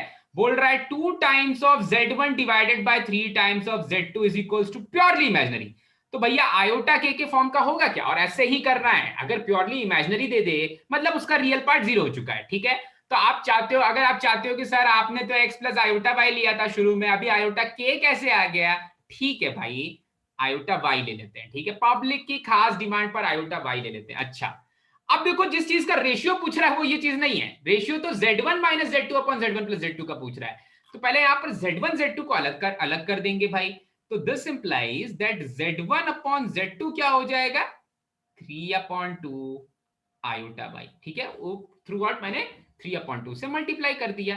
अच्छा अब समय आ गया है क्या sir problem solving technique use करने का? हाँ अब समय आ गया है। तो इसको ऐसे लिखेंगे, जो चीज ऊपर में कर रहा हूं, ऊपर में सब्ट्रैक्ट कर रहा हूं, आरएचएस में भी सेम चीज करना, ठीक है। तो यहां पर एलएचएस में मैं कर रहा हूं z1 minus z2 upon z1 plus z2, तो आरएचएस में भी यही करूंगा, 3 iota Y minus 2 divided by 3 iota Y plus 2, 3 iota Y minus 2 divided by 3 iota Y plus 2, ठीक है। अब ठीक है, इस प्योरली इमेजिनरी, ओके फाइन। अब देखो, अब यहां पर जो रेशियो निकालेंगे, इसका, इसके मैग्नीट्यूड की बात हो रही है, इसके मैग्नीट्यूड की बात हो रही है, इसके मैग्नीट्यूड की बात हो रही है, मतलब इसके भी मैग्नीट्यूड की बात हो रही है। और अगर इसके मैग्नीट्यूड की बात हो रही है तो ऊपर वाले मैग्नीट्यूड, ऊपर वाले का मैग्नीट्यूड बोल तो फाल्गुनी, ऐसा कुछ हो जाएगा ना वैभवी, बोल ऊपर वाले का मैग्नीट्यूड क्या हो जाएगा? 9y स्क्वायर प्लस 4, नीचे वाले का magnitude 9y square plus 4, cancel हो जाएंगे, आउटपुट आ जाएगा 1, ठीक है। Square root of real part का whole square plus imaginary part का होल स्क्वायर सेम होने वाला है। अगर -2 का होल स्क्वायर करो या +2 का होल स्क्वायर करो, क्या फर्क पड़ता है, सेम आ जाएगा, ठीक है। सो हाँ भाई, ये क्वेश्चन अच्छा था, समझ में आ गया। इससे एक और चीज क्लियर हो गई, एक और चीज क्लियर हो गई, फाइन, ठीक है। नेक्स्ट क्वेश्चन पे आ जाते हैं, जो थोड़ा बहुत हमारे अब हमारे ज्योमेट्री से रिलेटेड है। और इसी के लिए मैं आपको एक थ्योरी का पार्ट पढ़ाऊंगा। आपको वैसे इसका डायरेक्टली फॉर्मूला भी याद होगा तो चलेगा, कि एक इक्विलैटरल ट्राइंगल जिसके 3 साइड्स गिवन हैं, उसका इक्वेशन क्या होता है कॉम्प्लेक्स ज्योमेट्री में। सुनने में तो बहुत खतरनाक लग रहा है, इक्विलैटरल ट्राइंगल, कॉम्प्लेक्स ज्योमेट्री, क्या क्या बोल रहे हैं सर? हाँ क्या क्या बोला जा रहा है यहाँ पर, हमें कुछ नहीं समझ में आ रहा है, कुछ नहीं चमक रहा, काफी आसान सी चीज है, ठीक है। एक छोटा सा थ्योरम पढ़ेंगे, कोनी थ्योरम पढ़ेंगे। कोनी, ये कैसा नाम हुआ, कोनी थ्योरम। उसको उसको कुछ लोग रोटेशन थ्योरम भी बोलते हैं, रोटेशन थ्योरम भी बोलते हैं, ठीक है। तो पहले मैं उस थ्योरम को पढ़ाऊंगा और तब हम इस क्वेश्चन को साथ में डिस्कस कर लेंगे उस चीज का यूज करके, ठीक है। तो देखो रोटेशन थ्योरम क्या बोलता है। रोटेशन थ्योरम बोलता है भैया, रोटेशन थ्योरम बोलता है पहले तो आप किसी एक कॉम्प्लेक्स नंबर को फिक्स कर लो। जैसे कि मैंने यहां पर लिखा एक z1, यहां पर लिखा दूसरा कॉम्प्लेक्स नंबर z2 और यहां पर लिखा तीसरा कॉम्प्लेक्स नंबर z3, ठीक है। अब ये जो रोटेशन थ्योरम है ना, ये magnitude of sides, magnitude of sides. अब मैं बोलूं कि साइड का लेंथ क्या है, साइड का लेंथ क्या है, तो साइड का जो लेंथ निकालोगे ना आप कॉम्प्लेक्स ज्योमेट्री में, वो बोलोगे कि वो होता है magnitude of difference of these two complex numbers. ये साइड जो z1, देखो एक्चुअली ये Z1 और Z2 ऑरिजिन, Z1 ऑरिजिन नहीं है, ऑरिजिन तो कहीं और बैठा हुआ है, ऑरिजिन इधर कहीं बैठा हुआ है, इधर कहीं बैठा हुआ है, ठीक है। पर अभी क्या, अभी किस चीज की बात हो रही है भाई, एक सेकेंड इसको थोड़ा सा छोटा कर देते हैं, इतना ही, इतने में चल जाएगा, इधर से भी थोड़ा छोटा कर देते हैं। हाँ भाई, तो अभी ऑरिजिन तो कहीं और बैठा हुआ है, पर आपको पूछ रहा है कि Z1 से Z2 कितना दूर है, तो Z1 से Z2, Z2 माइनस Z1, या फिर Z1 माइनस Z2 का भी मैग्नीट्यूड रखते हैं ना, तो उससे भी काम चल जाता है, ठीक है। अच्छा भाई, Z1 से Z3 कितना दूर है, तो आप बोलोगे सर ये तो magnitude of Z1 minus Z3 या magnitude of Z3 minus Z1, तो पॉजिटिव हो जाएगा, पॉजिटिव कर ही देगा, चाहे Z3 माइनस Z1 लिखोगे या Z1 माइनस Z3 लिखो, ठीक है। तो ये मैग्नीट्यूड बताता है उस साइड का लेंथ, ठीक है। और जो मैं एंगल मेजर करता हूं, एंगल की बात करता हूं, तो वो हमेशा एंटी क्लॉकवाइज सेंस में एंगल की बात करता हूं, तो मैं मान ले रहा हूं कि अभी इन दोनों साइड्स के बीच में एंगल है थीटा, ठीक है। तो कोनी मेथड क्या बोलता है, कोनी मेथड क्या बोलता है, वो साइड के लेंथ से साइड्स को रिलेट करता है, और वो इंक्लूडेड एंगल भी, इंक्लूडेड साइड्स के लेंथ, साइड्स और इंक्लूडेड एंगल को रिलेट करता है। कैसे रिलेट करता है भाई, जो आपका टर्मिनल आर्म है, मतलब टर्मिनेटिंग आर्म है, जिस पे खत्म हो रहा है आपका एंगल, उसका जो फाइनल पॉइंट है माइनस इनिशियल पॉइंट, फिर से सुनो, जो टर्मिनेटिंग वाला, जिस पर टर्मिनेट हो रहा है वो एंगल, जो टर्मिनेटिंग वाला साइड है, उसका जो फाइनल वाला पॉइंट है, दैट इज Z3, माइनस करो उसको Z1 से, ठीक है। फाइनल माइनस इनिशियल, फिर जो जो इनिशियल आर्म है उसमें भी आप सेम चीज लगाओ, उसमें भी आप सेम चीज लगाओ, फाइनल माइनस इनिशियल, ठीक है। तो ये चीज बराबर होती है, ये चीज बराबर किस चीज की होती है, ये चीज बराबर होती है मैग्नीट्यूड ऑफ इसी चीज का मैग्नीट्यूड, इसी चीज का magnitude Z3 minus Z1 upon Z2 minus Z1, ठीक है, multiplied by e raise to the power iota included angle theta. फिर से सुनो, फिर से सुनो, कोनी मेथड क्या बोलता है, कोनी मेथड किस किस चीज को रिलेट कर रहा है भाई, साइड या साइड्स के रेशियो को उनके मैग्नीट्यूड, मैग्नीट्यूड ऑफ साइड्स के रेशियो से और इंक्लूडेड एंगल से रिलेट कर रहा है। पर रेशियो कैसे लेना है, रेशियो एंगल की डायरेक्शन से लेते हैं, रेशियो एंगल की डायरेक्शन से लेते हैं, ठीक है। तो यहां पर मैंने क्या किया, जिस जिस जब एंगल जिस आर्म पे टर्मिनेट हो रहा है, उस पॉइंट, उस आर्म का final minus initial divided by जहां से शुरू हो रहा है उसका फाइनल माइनस इनिशियल, उसका terminal point minus initial point, इसका रेशियो इज इक्वल्स टू उन्हीं के मैग्नीट्यूड्स का ratio multiplied by e raise to the power iota included angle theta, ठीक है। क्लियर हुआ भैया, क्लियर हो गया क्या मैं भाई, सही समझ में आ गया, ठीक है। तो अब देखो, इसी से इक्विलैटरल ट्रायंगल का जो जो जो इक्वेशन होता है ना, एक इक्विलैटरल ट्रायंगल का जो इक्वेशन होता है वो होता है, और ये इंपॉर्टेंट है भाई, कोनी मेथड काफी इंपॉर्टेंट चीज है, एग्जाम से पूछेगा, एग्जाम में पूछेगा, ये नहीं तो वो नहीं तो किसी एग्जाम में तो आएगा, ठीक है। तो कोनी मेथड के लिए मैं अगर इक्विलैटरल ट्रायंगल ले लूं, तो इक्विलैटरल ट्रायंगल देखो, इक्विलैटरल ट्रायंगल में अच्छी बात क्या होती है कि उसके जो साइड्स रहते हैं वो एक दूसरे से 60 डिग्री पर होते हैं। तो मैं ऐसा मान ले रहा हूं कि मेरा इक्विलैटरल ट्रायंगल है Z1 Z2 Z3। उसके पहले मैं आपको फॉर्मूला बता ही देता हूं, ठीक है। फॉर्मूला होता है इक्विलैटरल ट्रायंगल का, अगर ये तीनों पॉइंट्स एक इक्विलैटरल ट्रायंगल पे लाई कर रहे हैं तो इस चीज को सेटिस्फाई करते हैं, Z1 square plus Z2 square plus Z3 square is equals to Z1 Z2 plus Z2 Z3 plus Z3 Z1, ठीक है, given that the triangle is equilateral. अगर ट्रायंगल इक्विलैटरल है तो इस वाले इक्वेशन को सेटिस्फाई करेंगे ही पक्का। और इसी के ऊपर अगर आप डायरेक्टली याद कर रहे हो ना, कोई बुराई नहीं, आप डायरेक्टली याद भी कर सकते हो, डायरेक्टली याद भी कर सकते हो, पर बहुत छोटा सा प्रूफ है, और प्रूफ अगर आप कर लोगे तो आपको कोनी मेथड भी समझ में आ जाएगा, इसलिए मैं प्रूफ के साथ अभी ऊपर वाला क्वेश्चन डिस्कस करूंगा, ठीक है। तो देखो, यहां पर एंगल है, ये एंटी क्लॉकवाइज सेंस में एंगल है π/3, एंटी क्लॉकवाइज सेंस में एंगल है π/3। अच्छा भाई, अगर एंटी क्लॉकवाइज सेंस में एंगल है π/3, तो मैं देखो यहां पर आप फाइनल माइनस इनिशियल वाला चीज लगाने वाले हैं, फाइनल माइनस इनिशियल। देखो कौन से डंडे पे खत्म हो रहा है भाई, Z3 माइनस Z1 पे खत्म हो रहा है, Z3 माइनस Z1 पे खत्म हुआ। कहां से शुरुआत हुई थी भाई इस एंगल की, Z2 माइनस Z1 से शुरुआत हुई थी, Z2 माइनस Z1 से शुरुआत हुई थी। अच्छा, दिस इज इक्वल्स टू इन्हीं के मैग्नीट्यूड्स का रेशियो, तो यहां पर भी Z3 माइनस Z1, यहां पर भी Z2 माइनस Z1। अच्छा, multiplied by e raise to the power iota π/3। अब आप बोलोगे सर ये तो इक्विलैटरल ट्रायंगल है, इक्विलैटरल ट्रायंगल के साइड्स का लेंथ सेम होता है, तो सर ये रेशियो क्यों निकाल रहे हो, ये रेशियो तो दोनों बराबर है, ये तो 1 ही है। हाँ ये दोनों 1 ही है, तो इसको ऐसे लिखा जाएगा Z3 minus Z1 divided by Z2 minus Z1 is equals to E raise to the power iota pi upon 3। अच्छा ठीक है, ऐसा मान लिए। और इसके आगे मैं एक और इक्वेशन लेता हूं, ये वाला एंगल ध्यान देना भाई, एंगल मैं हमेशा एंटी क्लॉकवाइज सेंस में ले रहा हूं भैया, एंटी क्लॉकवाइज सेंस में, एंटी क्लॉकवाइज सेंस में एंगल लिया पाई अपॉन 3। अब देखो फिर से लगाएंगे दिमाग, ये डंडा कहां से कहां पर खत्म हो रहा है, ये डंडा Z1 माइनस Z2 पे खत्म हो रहा है ना, फाइनल माइनस इनिशियल, वहां पर देखो उल्टा डंडा लिया तो ये आपका टर्मिनल पॉइंट, ये आपका टर्मिनल पॉइंट, और आपका जहां पर खड़े हुए हो आप वो है Z2, तो Z1 minus Z2 upon Z3 minus Z2 करना पड़ेगा, Z1 minus Z2 upon Z3 minus Z2 करना पड़ेगा भाई, और फिर बराबर, sorry this will be equals to इन्हीं का रेशियो, इसी का रेशियो, इनका रेशियो है Z1 minus Z2 upon Z3 minus Z2। आप बोलोगे सर फिर से धोखा हो रहा है क्योंकि साइड्स तो इक्वल है तो उनके लेंथ भी इक्वल हो जाएंगे, इसको उड़ा दिया जाए।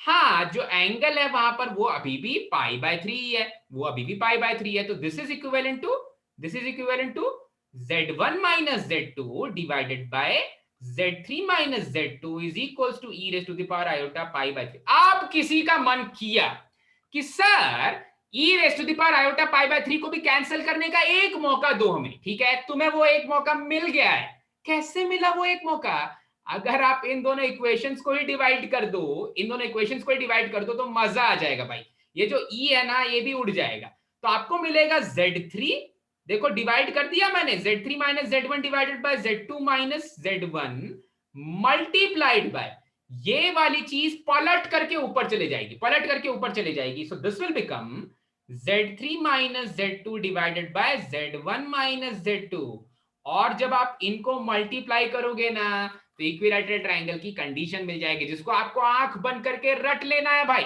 रटना नहीं है, सिखा भी दिया पर रट के भी रखना है, कौन सी घड़ी में जल्दी से करने का मौका मिल जाए ये हो जाता है। इनको सॉल्व करेंगे तो Z1 square plus Z2 square plus Z3 square is equals to Z1 Z2 plus Z2 Z3 plus Z3 Z1, ये हो जाता है, ये वाली चीज हो जाती है इक्विलैटरल ट्रायंगल का कंडीशन। अच्छा अच्छा सर सभी ने लिख लिया भाई, बढ़ जाए आगे।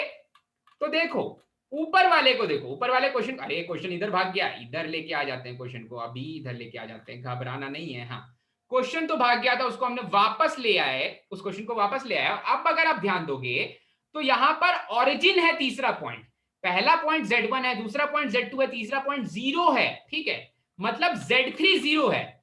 अगर Z3 0 है तो इसको खा लेगा, Z3 जहां जहां पर है ये भी खा जाएगा, ये भी खा जाएगा, ठीक है, तो उसमें कंडीशन बनेगी, अगर ये इक्विलैटरल ट्रायंगल दे रहे हैं तो Z1 square plus Z2 square is Z1 Z2, Z1 square plus Z2 square is Z1 Z2, ये कंडीशन बन जाएगी।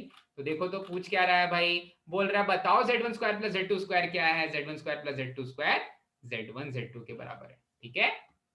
क्लियर हुआ फोर्थ क्वेश्चन, क्लियर हो गया कोनी मेथड, या इसको मैं रोटेशन थ्योरम भी बोल देता हूं, इसको हम लोग रोटेशन थ्योरम बोलते हैं या कोनी मेथड बोलते हैं। सो कोनी मेथड या रोटेशन थ्योरम, कोनी मेथड या रोटेशन थ्योरम, ठीक है। चलो पढ़ जाते हैं आगे। ओके फाइन, इसके बाद कोनी मेथड या रोटेशन थ्योरम के बाद आ जाते हैं अगले कुछ क्वेश्चंस पर, ठीक है। अगले कुछ क्वेश्चंस आपको आपका कॉन्सेप्ट क्लियर करेंगे डी मॉइवर्स थ्योरम के बारे में। ये क्वेश्चन एक बार कर लोगे ना भाई, डी मॉइवर्स थ्योरम क्लियर हो जाएगा। एक बार मैं फिर से रिवाइज कर देता हूं आपके लिए, डी मॉइवर्स थ्योरम जो आज ही हमने पढ़ा, हमने ये चीज पढ़ी, हमने क्या पढ़ा, हमने पढ़ा कि अगर आपने, अरे तो इधर उधर आ गया है, ठीक है, हमने इसको इधर ले लेता हूं। हाँ भाई डी मॉइवर्स थ्योरम में हमने कहां पढ़ा, हाँ हमने पढ़ा कि अगर cos theta plus iota sin theta का पार n दे रहे हो तो वो उनके एंगल के पास जाके खड़ा हो जाएगा, जितना पार दे रहे हो एंगल के पास चला जाएगा, सारा का सारा एंगल पार के पास चला जाएगा, ठीक है। अब देखो ये वाले क्वेश्चन में आपको बोल रहा है थोड़ा सा दिमाग लगाना है, ओके। जब भी आपको ऐसा कुछ प्रोफाइल दिखे ना 1 प्लस आयोटा रूट 3 और 1 माइनस आयोटा रूट 3 वाला प्रोफाइल, ठीक है, 1 प्लस आयोटा रूट 3 को आप कॉस और साइन में लेके जाना चाहते हो, ठीक है, पर आपको यहाँ पर समझ में नहीं आ रहा है कि यहाँ cos थीटा और आयोटा साइन थीटा का फॉर्म कैसे क्रिएट किया जाए। तो मैं एक एक एग्जांपल ले लेता हूं भाई। ये एक एग्जांपल से बहुत सारी चीजें समझ में आ जाएंगी। अगर मैंने ऐसा लिया 1 प्लस आयोटा रूट 3 का पावर n, तो आपने देखा ऊपर n है, अंदर में और देखो ऑप्शंस में कॉस के फॉर्म में, ऑप्शंस में आंसर कॉस के फॉर्म में आ जा रहा है। अच्छा ठीक है, कॉस के फॉर्म में आ जा रहा है, पावर एन है, मतलब मुझे कहीं ना कहीं डीमॉइवर यूज करना है। ठीक है, डीमॉइवर यूज करना है, कॉस और साइन का फॉर्म में तभी जाएगा, पोलर फॉर्म में लेके जाना है, फिर डीमॉइवर। जब पावर आ जाता है तो डीमॉइवर, जब पावर नहीं भी रहता कॉस और साइन में जा रहा है तो आपको पोलर फॉर्म में कन्वर्ट करना है। पोलर फॉर्म में कन्वर्ट करने के लिए कॉस और साइन के फॉर्म में होना चाहिए, भी कॉस और साइन के फॉर्म में नहीं है। पर 1 और रूट 3 में अगर मैं 2 से डिवाइड कर दूं, अगर मैं 2 से डिवाइड कर दूं तो ये क्या बन जाएगा, 1/2 प्लस आयोटा स्क्वायर रूट। अरे ये तो बन गया भाई, काम बन गया। देखो तो मैंने 2 से मल्टीप्लाई किया, 2 से डिवाइड कर दिया, जिस 2 से मल्टीप्लाई किया था उसको बाहर निकाल दिया, बोला तुम्हारा कोई काम नहीं अंदर, क्योंकि अंदर में अब बन चुका है cos theta plus iota sine theta का फॉर्म। ठीक है, समझे क्या ट्रिक, चमका क्या ट्रिक वैभवी? ओके, दूसरे वाले में ऐसा है, प्लस तो है 2 raise to the power n, वहां पर भी जब 2 से डिवाइड किया तो आ गया 1/2 माइनस आयोटा रूट 3/2, यहां पर भी पावर n, यहां पर भी पावर n। अब आप बोलोगे सर पहला वाला तो हमें पता चल रहा है, cos थीटा की वैल्यू रख देंगे अगर हम, पहले वाले में अगर थीटा की वैल्यू, cos थीटा की वैल्यू कब होती है 1/2, cos थीटा की वैल्यू कब होती है 1/2, पाई बाय 3 पर, पाई बाय 6 पर, पाई बाय 3 पर, 1/2 sin theta pi by 6, pi by 3 plus iota sine of pi by 3 लिखेंगे। ठीक है, cos of pi by 3 plus iota sine pi by 3 लिखेंगे तो अंदर वाले का काम हो गया। अब ऊपर में पावर बैठा हुआ है n, इधर है 2 raise to the power n। अच्छा अब यहां पर थोड़ा सा दिमाग लगाना है, यहां पर थोड़ा सा घुटनों पर जोर डालना है भाई, घुटनों पर जोर डालना है, थोड़ा सा दिमाग लगाना है। घुटनों पर जब हम जोर डालेंगे, क्योंकि दिमाग कहां होता है, घुटनों पर, घुटनों में होता है। 2 raise to the power n तो है। अब देखो कॉस पॉजिटिव और साइन नेगेटिव कब होता है, कॉस पॉजिटिव और साइन नेगेटिव फोर्थ क्वाड्रेंट में। ठीक है, फोर्थ क्वाड्रेंट में कॉस पॉजिटिव साइन नेगेटिव या एक्स पॉजिटिव वाई नेगेटिव, ऐसा ऐसा इस फॉर्म में देख लो। तो फोर्थ क्वाड्रेंट में आज ही ट्रिक बताई, अभी थोड़ी देर पहले हमने ट्रिक पढ़ी है भाई, इसको सॉल्व करने की ट्रिक। जब फोर्थ क्वाड्रेंट के एंगल की बात करते हैं तो माइनस ऑफ अल्फा आ जाता है, मतलब जो एक्चुअली आपको थीटा दिख रहा है उसका नेगेटिव ले लेना है, जो दिख रहा है एक्चुअली उसका नेगेटिव ले लेना है। अब यहां पर दिख क्या रहा है भाई, यहां पर दिख क्या रहा है, अरे 1/2 और √3/2 तो पाई बाय 3 पे मिल ही रहा था। तो यहां पर क्या करोगे, केवल उसमें नेगेटिव दे दोगे, cos of minus of pi by 3 plus iota sine of minus of pi by 3 raise to the power n। ठीक है, अच्छा भाई अब डीमॉइवर क्या बोलता है, डीमॉइवर बोलता है कि जब अंदर में बैठा हो कॉस प्लस आयोटा साइन, तो आप इसकी छलांग लगा दो भाई, इसकी लॉटरी लगा दो, इसको किसके बगल में खड़ा कर दो भाई, इसको पास पहुंचा दो। किसके पास पहुंचा दिया जाए, इसको अपने एंगल्स के पास पहुंचा देते हैं, इसको ये एंगल्स के पास पहुंचा देते हैं। यही तो डीमॉइवर का खेल है, काफी चालाक था डीमॉइवर। ठीक है, तो यहां से 2 raise to the power n तो रहेगा ही, कॉस के पास गया n तो ये बनेगा cos of n pi by 3। ठीक है, plus iota sine of n pi by 3। ठीक है, अरे तो free from this has become free from the parts. ठीक है, तो ओपन भी कर सकते हैं। दूसरे वाले में भी, दूसरे वाले में 2 raise to the power n तो है ही, cos of n times of minus of pi by 3। अब कॉस माइनस थीटा क्या होता है, देखो नेगेटिव को ना, नेगेटिव वैल्यूज को कोई केवल दो ही ट्रिग्नोमेट्रिक फंक्शंस खा पाते हैं। कौन कौन से ट्रिग्नोमेट्रिक फंक्शंस हैं जो नेगेटिव को खा जाते हैं, कॉस और सीकेंट। ठीक है, दो ऐसे ट्रिग्नोमेट्रिक फंक्शंस हैं जो नेगेटिव को भी खा जाते हैं, नेगेटिव एंगल को भी खा जाते हैं, वो है कॉस ऑफ सीकेंट। क्यों, क्योंकि वही दोनों फोर्थ क्वाड्रेंट में पॉजिटिव होते हैं। ठीक है, so cos of minus of theta cos theta ही होता है। So even though we are getting negative of pi by 3 over here, sorry, negative of n pi by 3 over here, I shall be writing n pi by 3 only because both of them are equivalent. ठीक है, okay, but ये sign नहीं खा सकता negative angle को, so iota sin negative of n pi by 3 can be written as minus iota sin n pi by 3। ठीक है, n आया तो n एंगल के पास आया, पर एक जो नेगेटिव साइन था, क्योंकि साइन माइनस थीटा होता है, sine of minus of theta होता है माइनस साइन थीटा के बराबर, ठीक है। तो ये दोनों चीजें हमने यूज की और इस तरह से लिख लिया भाई, इस तरह से लिख लिया। अब आप सोचोगे सर कैंसिलेशन होता हुआ लग रहा है, किस किस चीज का कैंसिलेशन होता हुआ लग रहा है, sine of N pi by 3 और ये minus of sine N pi by 3। तो बच क्या रहा है भाई, अच्छा ये वाली चीज बच जा रही है, 2 raise to the power n cos n pi by 3 plus 2 raise to the power n cos n pi by 3। मतलब आउटपुट में आ जाएगा 2 raise to the power n और 2 times of cos of n pi by 3, मतलब 2 raise to the power n plus 1 cos of n pi by 3। ये output आ जाएगा मेरा। बहुत मुश्किल नहीं है, 2-3 बार देखोगे ना चमक जाएगा। दो चीजें यूज की हैं, अच्छे से समझ लो भाई। एक डी मॉल्वर्स थ्योरम और दूसरा हमने अलजेब्रिक फॉर्म से या नंबर्स वाले फॉर्म से, a प्लस आयोटा b वाले फॉर्म से हमने कन्वर्ट किया उसको पोलर फॉर्म में, ठीक है। तो ये दोनों चीजें बिल्कुल समझ में आ जाएंगी। तो ये वाले क्वेश्चन या इसके जैसे जितने भी क्वेश्चन आने वाले हैं भविष्य में आप करोगे सॉल्व, सारे के सारे क्वेश्चन सॉल्व हो जाएंगे भाई, सॉल्व हो जाएंगे, ठीक है। क्लियर है भाई, बढ़ जाए आगे। ओके फाइन, ठीक है। चलो इसके बाद लोकस का एक क्वेश्चन, हाँ इस तरह के क्वेश्चन देखने को मिलेंगे जब आपको x और y के लिए एक्सपैंड करना पड़ जाए, ठीक है, एक्सपैंड करना पड़ जाए, ऐसे क्वेश्चंस देखने को भी मिल सकते हैं, ठीक है। तो ऐसा क्वेश्चन मिल गया देखने को। ये देखो क्वेश्चन लिखो भाई, क्वेश्चन लिखो जल्दी से, क्वेश्चन लिख लो। इसको करने का ट्रिक कोई ट्रिक नहीं है, इसमें थोड़ी मेहनत करनी पड़ेगी, ठीक है, मेहनत करनी पड़ेगी। देखते हैं क्या मेहनत है, जल्दी से नोट कर लो क्वेश्चन को। Okay fine. तो देखो लोकस ना, एक बार छोटा सा मैं थोड़ा सा लोकस के बारे में डिस्कस कर देता हूं, ठीक है। 2-3 जो लोकस आपको फ्रीक्वेंटली पूछे जाते हैं एग्जाम में, वो लोकस पहले मैं डिस्कस कर लेता हूं।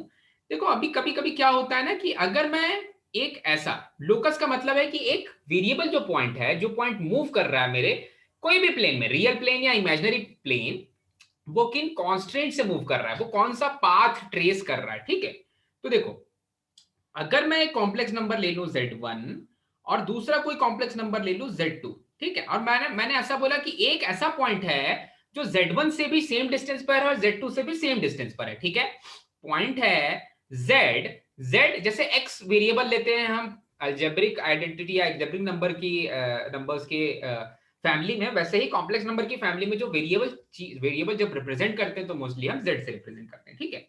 तो z ऐसा पॉइंट है, z ऐसा वेरिएबल पॉइंट है जो मूव कर रहा है, जो अपनी वैल्यूज चेंज कर रहा है, अपनी रियल और इमेजिनरी वैल्यूज चेंज कर रहा है।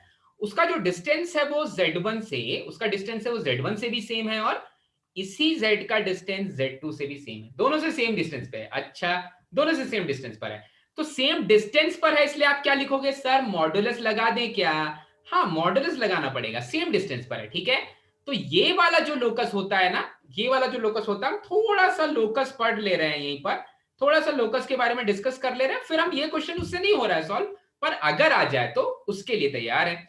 तो ये जो लोकस होता है, इसको अगर आप प्लॉट करोगे ना ग्राफ पे तो ऐसा दिखेगा, एक कॉम्प्लेक्स नंबर यहां पर है, इसका डिस्टेंस Z1 से और Z2 से बराबर पे है, तो ये साइड बराबर हो जाएंगे, ठीक है। वो अगर इस पॉइंट पे रहेगा तब भी उसका डिस्टेंस बराबर रह जाएगा, ऐसा आइसोसेलेस ट्रायंगल बनाएगा। वो अगर इधर इस लाइन पर कहीं पर भी रहेगा तो ये डिस्टेंसेस बराबर दे देगा, ठीक है। तो जो z है, जो मूविंग पॉइंट है, वो एक्चुअली लाई कर रहा है perpendicular bisector of the line segment joining Z1 and Z2, ठीक है। तो locus is a perpendicular bisector, perpendicular bisector है। अगर परपेंडिकुलर बाइसेक्टर लोगे तो उसका दोनों पॉइंट से डिस्टेंस सेम रहता है, सेम रहता है डिस्टेंस, परपेंडिकुलर बाइसेक्टर का डिस्टेंस दोनों ही पॉइंट से जिससे कि उसकी डिस्टेंस बराबर है उससे सेम रहता है। तो लोकस के बारे में थोड़ा समझ में आ गया भाई। एक परपेंडिकुलर बाइसेक्टर के लोकस के बारे में आपसे पूछेगा और एकदम तैयार रहना, दो मॉडुलस बराबर है, दो जगह पर वेरिएबल है, ठीक है, समझो इसको।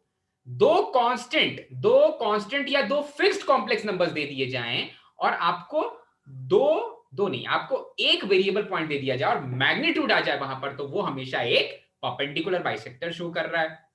दूसरी चीज, इसी के कंटिन्यूएशन में एक सर्कल कैसा दिखता है, ये भी डिस्कस कर लेते हैं भैया। हो सर्कल, अरे सर्कल तो बचपन से देख रहे हैं सर। सर्कल में कोई बहुत खासियत तो नहीं होती है, अगर मैं कॉम्प्लेक्स प्लेन में या आर्गेंट प्लेन में या गॉसियन प्लेन भी बोलते हैं इसको, जो इमेजिनरी प्लेन होता है गॉसियन प्लेन भी बोलते हैं, ठीक है, अगर मैं इस पर कोई भी एक पॉइंट फिक्स कर दूं, ठीक है, एक पॉइंट फिक्स कर देता हूं, यहां पर मैंने एक पॉइंट, यहां पर जरूरी नहीं कि वो रियल एक्स एक्सिस पे लाई कर रहा है, वो कोई भी इमेजिनरी पॉइंट z0 पे लाई कर रहा है, और यहां पर कोई z एक ऐसा z है तो वेरिएबल है, z है तो वेरिएबल है, ऐसा एक कॉम्प्लेक्स नंबर है जिसका हमेशा डिस्टेंस r है, हमेशा डिस्टेंस r है इस z0 से, तो डिस्टेंस r है मतलब z माइनस z0 का जो मैग्नीट्यूड है वो हमेशा r है, ठीक है। तो ये जो लोकस आता है, यहां से जो लोकस आता है वो होता है एक सर्कल। लोकस का मतलब क्या हुआ कि अगर वो z पॉइंट ढेर सारे पॉइंट्स पर घूमेगा, घूमने निकला है भाई, ढेर सारे पॉइंट्स पर घूम रहा है, मूव कर रहा है, ठीक है, तो वो कोई पाथ ट्रेस कर रहा है। आप कॉमेट्स को देखते हो ना भाई, सन के पास आते हैं तो मेल्ट होने लग जाते हैं, तो एक पाथ ट्रेस करके जाते हैं, ठीक है, एक पाथ मतलब पीछे पीछे कुछ धुआं छोड़ के जाते हैं, गाड़ी जाती है ना आगे, तो भाई रॉकेट प्रोपल्शन होता है तो नहीं पाथ एक जैसा दिखता है कि इधर से रॉकेट गया होगा, वैसी वाली चीज हो रही है, यहाँ पर पाथ ट्रेस करके जा रहे हैं भाई, सीआईडी वाली चीज हो जा रही है कि भाई यहां पर ऐसा तो लग रहा है कि यहां से कंगारू गया होगा, वैसी वाली चीज, ठीक है। इस कॉम्प्लेक्स नंबर का जो इस लोकस का जो सेंटर होता है वो होता है z0, और ये होता है रेडियस, तो ये है सेंटर और ये है रेडियस, ठीक है, रेडियस, ठीक है। ध्यान देना, लोग क्या कंफ्यूज हो जाते हैं, लोगों को लगता है वहां पर वो आर स्क्वायर होना चाहिए, आर स्क्वायर नहीं होता, यहां पर केवल आर होता है, वो डिस्टेंस, और वो आर एक रियल वैल्यू होती है। z0 एक कॉम्प्लेक्स नंबर हो सकता है, z एक वेरिएबल पॉइंट है, पर r हमेशा एक रियल नंबर होगा क्योंकि रेडियस है, रेडियस रियल ही होता है, ठीक है।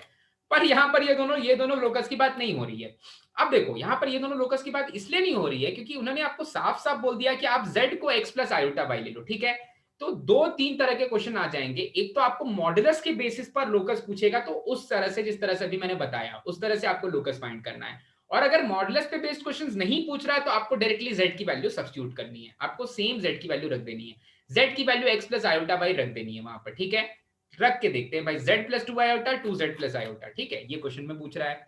अच्छा, क्वेश्चन में है z प्लस 2 आयोटा और 2z प्लस आयोटा, इसके मैग्नीट्यूड की बात की जा रही है, दिस इज लेस देन 2 दिया है या 1 दिया है, 1 दिया है, चलो 1 दिया है, मैंने मुझसे गड़बड़ हुई। तो आपको क्या करना है, जब वो क्वेश्चन खुद चीख चीख के बोले भाई, ठीक है, खुद चीख, अरे आप घर पे जाते हो, देखो आप लोगों के घर विजिट करते हो, आपको कोई बिस्किट खाने का मन करता है, पर आपको ऐसा शर्म आता है कि मैं जैसा खाने लग जाऊंगा तो उनको लगेगा मैं कितना लालची हूं, तो ये वही चीज है भाई कि आपको डायरेक्टली लालच नहीं करना X plus iota Y use करने का, पर अगर आंटी आके बोले कि बिस्किट खा ही लो तो फिर मना थोड़ी ना कर सकते हो, अगर अच्छा बिस्किट है तो, ठीक है। तो ये वैसी चीज हो रही है कि आंटी आके बोल रही है भैया कि X plus iota Y use करो, तो क्यों पीछे रहना X plus iota Y use करने से, तो आप एक्स प्लस आयोटा वाई रख दो भाई, x plus iota Y plus 2 iota का magnitude divided by 2 times of x plus iota Y plus iota का मैग्नीट्यूड, इसकी वैल्यू लेस देन 1 है। अब कल मैंने आपको इनइक्वालिटीज में एक चीज पढ़ाई थी कि अगर आपका डिनोमिनेटर पॉजिटिव है ना तो आप उससे थ्रू आउट मल्टीप्लाई कर सकते हो, आप ये मत सोचो क्रॉस मल्टीप्लीकेशन हो रहा है, ठीक है, उस चीज को दिमाग से निकाल दो इनइक्वालिटीज में, आप ये सोचो कि जो डिनोमिनेटर है उसी से मैं दोनों तरफ मल्टीप्लाई कर दे रहा हूं, क्योंकि वो पॉजिटिव है वो इनइक्वालिटी चेंज नहीं कर पाएगा, ठीक है। तो this will become equivalent to modulus of x plus iota y plus 2 iota का magnitude, and this will be less than, मैंने दोनों तरफ मल्टीप्लाई किया, एलएचएस में कैंसिल हो गया, आरएचएस में 1 से मल्टीप्लाई हो गया, magnitude of 2 times of x plus iota y plus iota, ठीक है। अब निकालना है इनका मैग्नीट्यूड, मैग्नीट्यूड निकालना है रियल, दूध का दूध पानी का पानी, दूध क्या है रियल पार्ट, पानी क्या है इमेजिनरी पार्ट, ठीक है। तो दूध का दूध और पानी का पानी कर दो भैया, तो यहां पर x plus iota y plus 2 इस तरह से लिखा, रियल पार्ट को अलग कर दिया, इमेजिनरी पार्ट को अलग कर दिया, ठीक है, और लगाया एक इनइक्वालिटी का साइन, इधर भी रियल पार्ट और इमेजिनरी पार्ट को अलग कर दे रहे, रियल पार्ट है 2x और इमेजिनरी पार्ट है आयोटा के साथ 2y प्लस 1, ठीक है, आयोटा के साथ 2y प्लस 1। अब मैग्नीट्यूड्स कम है, मैग्नीट्यूड्स अलग अलग है, तो आप लगाओगे इधर स्क्वायर रूट रियल पार्ट का whole square plus imaginary part का whole square, this is less than, इधर भी मैग्नीट्यूड है तो इधर भी लगाएंगे स्क्वायर रूट रियल पार्ट का whole square plus imaginary part का होल स्क्वायर, ठीक है, इमेजिनरी पार्ट का होल स्क्वायर। ऐसा कुछ 2 आयोटा बाई आयोटा कॉमन, हाँ ठीक है, ऐसा हो जाएगा, फाइन। तो इससे इससे हम लिख सकते हैं, आप देखो स्क्वायर रूट है तो दोनों पॉजिटिव है, दोनों तरफ स्क्वायर कर सकते हैं भाई, स्क्वायर कर सकते हैं, कुछ कंडीशंस होती है पर इधर स्क्वायर तो कर सकते हैं। तो यहां से ये कुछ ऐसा देने लग जाएगा, x square plus this square plus this square plus 4y is less then 4x square 4y square plus 1 plus 4y, 4y से 4y उड़ाना चाहोगे भाई आप, और कुछ उड़ रहा है क्या? और कुछ उड़ता हुआ नहीं दिख रहा है, ठीक है, और कुछ उड़ता हुआ नहीं दिख रहा है। तो अब मुझे यहां से दिखने लग जा रहा है, अब मुझे यहां से दिखने लग जा रहा है, एक बार फिर से रीचेक कर लेते हैं अपनी कैलकुलेशन, ठीक है, this is fine, this is हाँ दिस इज 4y, ठीक है। तो यहां से देखो, तो यहां से मिल जाएगा 4x square with this x square makes 3x square, अच्छा 4y square with this y square makes 3y square, अच्छा plus 4 with this -1 makes minus of 3 is greater than 0, ठीक है। तो थोड़ा सा और सिंप्लीफाई करो भाई, x square plus y square -1 is greater than 0, ठीक है। अब इसका मतलब क्या होता है, मैं इसका मतलब समझा देता हूं। इसका मतलब होता है एक सर्कल जिसका रेडियस है 1 यूनिट, उसके बाहर की दुनिया, अगर ग्रेटर देन की बात हो रही है तो उसके बाहर की दुनिया, ठीक है। तो एक सर्कल जिसका रेडियस है 1 यूनिट, एक सर्कल जिसका रेडियस है 1 यूनिट का, उसके बाहर की दुनिया, ऐसा कोई सर्कल है और इस सर्कल का रेडियस है 1 यूनिट, 1 यूनिट, तो इसके बाहर की दुनिया, इसके बाहर की दुनिया किधर होगी भाई? इसके बाहर की दुनिया इधर इधर कहीं है, इधर कहीं है, इसके सारे बाहर के पॉइंट्स, सारे बाहर के पॉइंट्स, ठीक है, सारे बाहर के पॉइंट्स ये रिप्रेजेंट कर रहा है, ठीक है। अब ऑप्शंस पे आ जाते हैं भाई, ऑप्शंस क्या बोल रहा है? ऑप्शन बस X square plus Y square greater than 1, C वाला ऑप्शन आंसर हो जाएगा, ठीक है। मीनिंग तो ऐसे ही समझ ली हमने, आउटपुट तो पहले ही मिल गया था, ठीक है। तो लोकस के बारे में एकदम अच्छे समझ में आ गया, कभी गलती नहीं करोगे। 3 तरह के लोकस के क्वेश्चंस आ सकते हैं, प्रिपेयर्ड रहोगे, ठीक है, प्रिपेयर्ड रहोगे, अच्छे से प्रिपेयर करोगे, एकदम प्रिपेयर्ड रहोगे, ठीक है, फाइन। नेक्स्ट क्वेश्चन पे आ जाते हैं। हाँ, यहां पर है एरिया ऑफ ट्राइंगल पूछ रहा है, एरिया ऑफ ट्राइंगल पूछ रहा है, ओके ठीक है। थोड़ा सा दिमाग लगाएंगे। यहां पर अगर आप वहां एग्जाम में सोचने लग जाओगे तो गड़बड़ हो जाएगा, वो मुश्किल क्वेश्चन नहीं देने वाले हैं, ठीक है। ये देखो, ये क्वेश्चन है, एरिया ऑफ ट्राइंगल निकालना है जिसके 3 पॉइंट्स गिवन है, 3 पॉइंट्स गिवन है। अभी मैंने आपको थोड़ी देर पहले एक कॉन्सेप्ट बताया था, अगर आप किसी कॉम्प्लेक्स नंबर को आयोटा से मल्टीप्लाई करते हो, आयोटा जो कि e raise to the power iota pi by 2 के बराबर होता है, कहां बताया था भाई? थोड़ी देर पहले बताया था। अभी लिख लेना क्वेश्चन, घबराओ मत, लिख लेना क्वेश्चन, मैं आपको पहले वो वाली चीज दिखा देता हूं। हाँ, यहां पर अगर आप किसी कॉम्प्लेक्स नंबर को e raise to the power iota pi by 2 से मल्टीप्लाई करते हो, जहां पर e raise to the power iota pi by 2 खुद आयोटा के बराबर होता है, तो वो कॉम्प्लेक्स नंबर रोटेट कर जाता है 90 डिग्री। सेम साइज है भाई, इस पेन को अगर मैं e raise to the power iota pi by 2 से मल्टीप्लाई कर रहा हूं तो ऐसा रोटेट कर जाएगा 90 डिग्री, ठीक है। कॉम्प्लेक्स प्लेन में रोटेट कर गया 90 डिग्री, ऐसा था रोटेट होके 90 डिग्री ऐसा हो गया, ठीक है। तो यही चीज यहां पर, यही कॉन्सेप्ट इस क्वेश्चन में कहीं ना कहीं यूज हो रहा है, यही कॉन्सेप्ट इस क्वेश्चन में कहीं ना कहीं यूज हो रहा है, ठीक है। ट्राई करते हैं भाई, कैसे आ रहा है वो कॉन्सेप्ट, कैसे यूज किया गया वो कॉन्सेप्ट, ठीक है। बोल रहा है, if the area of the triangle formed by these 3 points is 50 square units, okay fine. 3 point है, एक है z, दूसरा है z प्लस आयोटा z, और तीसरा है आयोटा z, ठीक है। तो देखो, अभी मैंने आपको कुछ देर पहले बोला था कि कॉम्प्लेक्स नंबर्स नकली वेक्टर्स होते हैं, नकली वेक्टर्स होते हैं। तो जब आप इनसे एक ट्राइंगल बनाने की कोशिश करोगे तो बिल्कुल सेम कॉन्सेप्ट लगेगा जो कॉन्सेप्ट लगता है वेक्टर्स में। मैंने कॉम्प्लेक्स नंबर बनाया ऐसा जो है z, दूसरा कॉम्प्लेक्स नंबर बनाया कुछ ऐसा जो है आयोटा z, तो जो इनका रिजल्टेंट होगा ना वो हो जाएगा z plus iota z। In complex numbers का रिजल्टेंट, जैसे a vector plus b vector को ऐसे रिजल्टेंट उनका ऐसे दिखा देते हैं जो हाइपोटेनस होता है उस ट्राइंगल का, तो बिल्कुल वैसी चीज हो गई। अच्छा ठीक है, पर आपको ध्यान आएगा, आपको समझ में आएगा कि नहीं एक तो गड़बड़ कर रहे हैं हम, सर ने स्केच गलत बनाया है। क्यों स्केच गलत बनाया है? क्योंकि ये जब आप इस z में मल्टीप्लाई करोगे ना पाई बाय 2 या आयोटा, तब आयोटा z आ जाएगा। z में पाई बाय 2 मल्टीप्लाई, z को रोटेट किया गया होगा पाई बाय 2, इसलिए वहां पर आयोटा एक्स्ट्रा आ जा रहा है, ठीक है। तो अगर मुझसे कोई पूछे कि z और आयोटा z के बीच में कितना एंगल है, z और आयोटा z के बीच में कितना एंगल है? π/2 का एंगल है। z और आयोटा z के बीच में π/2 का एंगल है, ठीक है, π/2 का एंगल है। कैसे पता चला?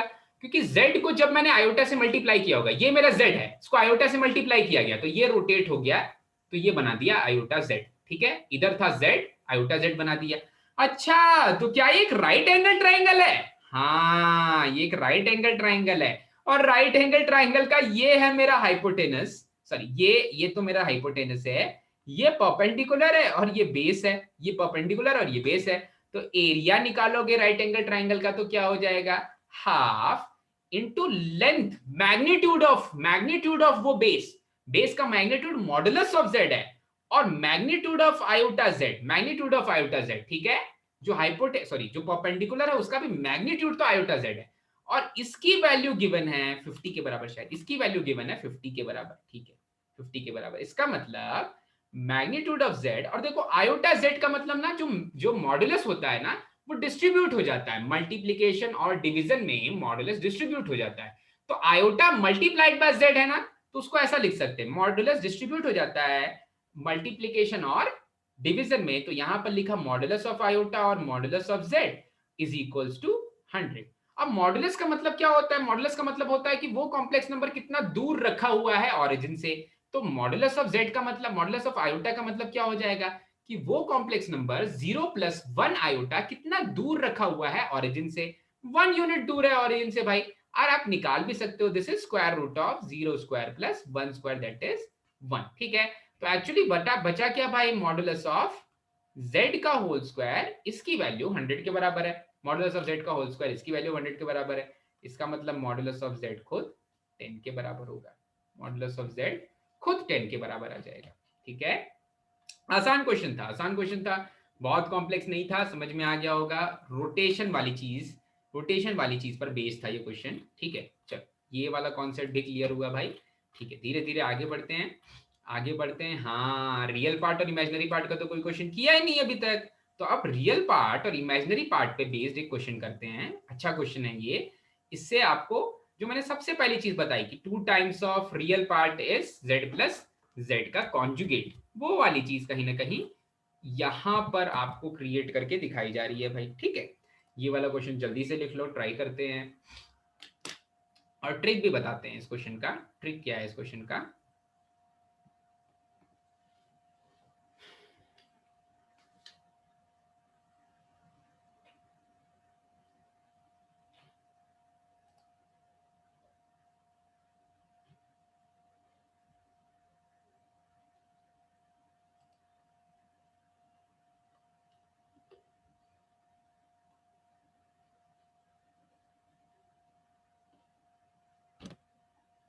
तो देखो इस क्वेश्चन में भी अच्छे से लिख लो, ऑप्शंस मत लिखा करो इस तरह के क्वेश्चंस में, चलेगा। ई तक ऑप्शन दिया हुआ, इतने ऑप्शन तो लिखते लिखते बूढ़े हो जाओगे, ठीक है भैया।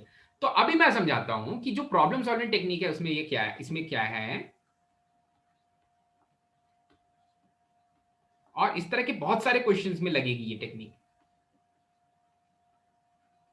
बहुत सारे क्वेश्चंस में आएगा ये पीएसटी, ठीक है। क्या है पीएसटी? ये जब तुमने देखा मैग्नीट्यूड इज इक्वल्स टू 1, तो तुम बोलोगे कि अगर W का मैग्नीट्यूड 1 है, इसका मतलब W स्क्वायर का magnitude, sorry W modulus of W square का भी मैग्नीट्यूड 1 होगा, ठीक है। और इसके लिए मैंने आपको ट्रिक बताई थी कि आप इसको लिखो W conjugate is equals to 1 के बराबर, तो कहीं ना कहीं वो आपको बोल रहा है कि W is equals to 1 upon W conjugate, ये चीज बोल रहा है, ये चीज तो बोल ही रहा है, लिख के ले लो, ये चीज बोल रहा है। नेक्स्ट चीज ये तो बोल रहा है, उसके बाद Z को लिख रहा है, Z को बोलता है वो W minus 1 upon W plus 1 है, ठीक है। अब मुझे चाहिए रियल पार्ट ऑफ Z, मैंने आपको ट्रिक बता दी, Z अगर ये है तो Z कॉन्जुगेट क्या है, Z अगर ये है तो Z कॉन्जुगेट क्या है, तो थ्रू आउट कॉन्जुगेट लेते हैं, तो W का कॉन्जुगेट माइनस 1 का कॉन्जुगेट माइनस 1 ही होता है, W का कॉन्जुगेट माइनस 1 का कॉन्जुगेट, सॉरी प्लस 1 का कॉन्जुगेट प्लस 1 ही होता है, ठीक है। ऐसा हो जाएगा कुछ। ये वाला स्टेप क्लियर है क्या, कैसे कॉन्जुगेट्स लिए गए भाई, क्लियर है ना? ठीक है, चलो अब देखो W कॉन्जुगेट खुद क्या, मुझे अगर रियल पार्ट ऑफ Z चाहिए तो मुझे क्या करना पड़ेगा, Z में ऐड करना पड़ेगा Z कॉन्जुगेट, z में ऐड करना पड़ेगा z कॉन्जुगेट, और ये मुझे देगा 2 times of real part of z। ठीक है, मैं बोलूंगा 2 times of real part of z जो होगा वो होगा w minus 1 divided bye w plus 1 जो कि z की वैल्यू है, plus w conjugate minus 1 divided bye w conjugate plus 1 जो कि z कॉन्जुगेट की वैल्यू है। ठीक है, तो 2 times of real part of z ये हो जाएगा। ठीक है, इसको जब आप थोड़ा सा सिंप्लीफाई करोगे तो देखो एलसीएम ले लेते हैं, एलसीएम ले लेते हैं भाई, w minus 1 multiplied by w conjugate plus 1 plus w conjugate minus 1 multiplied by w plus 1 divided bye यहां पर है w प्लस 1 और w कॉन्जुगेट प्लस 1। ठीक है, अब थोड़ा सा मल्टीप्लीकेशन खेलेंगे। ठीक है, तो देखो जब मैं ये वाले w को ये वाले w कॉन्जुगेट से मल्टीप्लाई करूंगा ना तो मुझे मिलेगा मॉडुलस ऑफ w का होल स्क्वायर। यही तो प्रॉब्लम सॉल्विंग टेक्निक है, यही वाली चीज तो हमने सीखी भाई कि w का अगर मैग्नीट्यूड 1 है तो w कॉन्जुगेट भी 1 है और मॉडुलस ऑफ w का होल स्क्वायर भी 1 है और w की वैल्यू 1/w कॉन्जुगेट है। ठीक है, तो इससे इजी, इससे आप इनफैक्ट एलसीएम लेने से भी आसान अगर आप यहां पर एक चीज करो तो, वैसे तो मल्टीप्लिकेशन से आंसर आएगा, उससे आसान आप एक चीज कर सकते हो। अगर आप यहां पर आपको चमक जाए तो आप इसको तो लिखो w माइनस 1/w प्लस 1, यहां पर w कॉन्जुगेट की जगह आप लिख लो 1/w माइनस 1 और यहां पर भी 1/w प्लस 1। कैसे लिखा भाई, कैसे लिखा? दो ट्रिक दी हुई थी क्वेश्चन में, क्वेश्चन खुद ही बोल रहा है कि भैया ये यूज करो और ये वाली चीज भी यूज करो, रियल पार्ट ऑफ, तो रियल पार्ट ऑफ z वाला यहां पर हमने वो वाला फॉर्मूला यूज कर लिया और ये वाला फॉर्मूला प्रॉब्लम सॉल्विंग टेक्निक में यहां यूज कर लिया। अच्छा, तो अगर आप इधर में इसको ऐसे लिखोगे ना, ये ऐसा बन जाएगा w माइनस 1/w प्लस 1 और इधर बन जाएगा 1 minus w/1 plus w plus. तो अगर आप इसको ध्यान से देखोगे तो देखो रियल पार्ट ऑफ z क्या आ जा रहा है, रियल पार्ट ऑफ z क्या आ जा रहा है, w minus 1/w plus 1 minus w minus 1/w plus 1, उड़ा दो, जीरो आ जा रहा है, जीरो आ जा रहा है। Real part of 2 times of real part of z zero आ जा रहा है, मतलब खुद रियल पार्ट ऑफ z भी जीरो है, इसका मतलब खुद ही रियल पार्ट ऑफ z भी जीरो ही आ रहा है, रियल पार्ट ऑफ z भी जीरो ही आ रहा है। ठीक है, नोट कर लो, ये वाली ट्रिक याद रखना भाई, काफी काम की ट्रिक है, काफी काम की ट्रिक है। ठीक है, चलो नेक्स्ट वाले क्वेश्चन पे आगे बढ़ते हैं भाई, नेक्स्ट वाले क्वेश्चन पे आगे बढ़ते हैं। इस तरह का हमने अभी तक एक भी क्वेश्चन नहीं किया, तो ये वाला क्वेश्चन डिस्कस कर लेते हैं, इसी के कंटिन्यूएशन में है एक और क्वेश्चन, क्वेश्चन नंबर 17 है।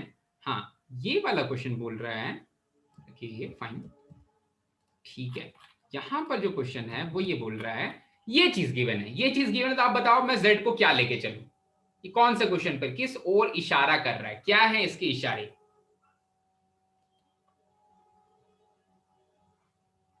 सोचो तो इसके इशारे क्या हैं। z की value e raise to the power 2 pi iota upon 3, मतलब z क्या है खुद, अभी आपको पढ़ाया मैंने, e raise to the power iota 2 pi by 3 क्या होता है, वापस जाके देखते हैं, वापस जाके देखते हैं, ये कहां पर देखा था हमने, e raise to the power iota 2 pi by 3 कहां पर देखा था, कहां पर देखा था, कहां पर देखा था, कहां, दिख गया, इधर कहीं देखा था, कॉम्प्लेक्स रूट्स ऑफ यूनिटी में, कॉम्प्लेक्स रूट्स ऑफ यूनिटी में ओमेगा और ओमेगा स्क्वायर को e raise to the power iota 2 pi by 3 लिखा था। ठीक है, ये देखो cos 2 pi by 3 plus iota sin pi 2 pi by 3 को ही e raise to the power iota 2 pi by 3 लिखा था, और cos 2 pi by 3 plus iota sin 2 pi by 3 बेचारा ये खुद क्या है, ये खुद ओमेगा है। तो मतलब आपको नीचे में बेवकूफ बना रहा है या कंफ्यूज कर रहा है, बहुत ज्यादा कंफ्यूज नहीं होना है क्वेश्चन से। यहां पर z खुद ओमेगा है, z ओमेगा है, और मैंने ओमेगा के हायर पार्ट्स को कैसा ट्रीट करते हैं आपको समझा दिया है। तो आप बोलोगे अरे बेवकूफ बनाना बंद करो भाई, z खुद ओमेगा है, तो जिस चीज की वैल्यू फाइंड करनी है ना, ये वाली चीज की वैल्यू, इसको आप कुछ ऐसा ले लोगे 1 plus omega plus 3 omega square plus 2, देखो omega raise to the power 4 multiple of 3 plus 1 के बराबर है, multiple of 3 plus 1, multiple of 3 को खत्म कर दो, जो 1 बच रहा है उसको रख लो, तो omega raise to the power 1 plus 2, पता नहीं ये 2 बार इसमें लिखा है, आई गेस कि यहाँ पर कुछ और होना चाहिए, पर अब हमें ऑप्शन से मतलब नहीं है, हम एक्चुअल आंसर निकालते हैं, अगर कुछ गड़बड़ भी होगी, प्रिंटिंग मिस्टेक भी होगी, ठीक है। तो यहाँ पर भी मिलेगा मुझे +2 times of omega plus 3 times of, देखो तो z raise to the power 5 है, ठीक है, मतलब omega raise to the power 5, मतलब ओमेगा क्यूब प्लस 2। जब 3 आ जाता है, 3 का मल्टीपल आ जाता है तो बेकार हो जाता है, तो निकाल दोगे आप बाहर, तो बचेगा केवल ओमेगा स्क्वायर, ठीक है। 5 में जो रिमाइंडर बचता है ना, वही ओमेगा का इफेक्टिव पावर होता है 3 से डिवाइड करने के बाद, ठीक है। तो देखो यहां पर मिल रहा है 1 प्लस ओमेगा प्लस, इन दोनों को ऐड किया तो प्लस 6 ओमेगा स्क्वायर, इन दोनों को ऐड किया तो plus 4 omega plus 6 omega square. अच्छा, एक और ओमेगा दिख गया मुझे, देखो तो ये हो जाएगा 1 plus 5 omega plus 6 omega square, ऐसी वाली कुछ चीज बन गई भाई। अच्छा, अब यहां से क्या करें, यहां से क्या करें, हाँ एक चीज है, आप यहां पर अगर एक ओमेगा ऐड कर देते हो तो इसको मिल जाएगा 6 ओमेगा, और यहां पर अगर आप +5 भी ऐड कर देते हो तो इसको भी मिल जाएगा 6, ठीक है।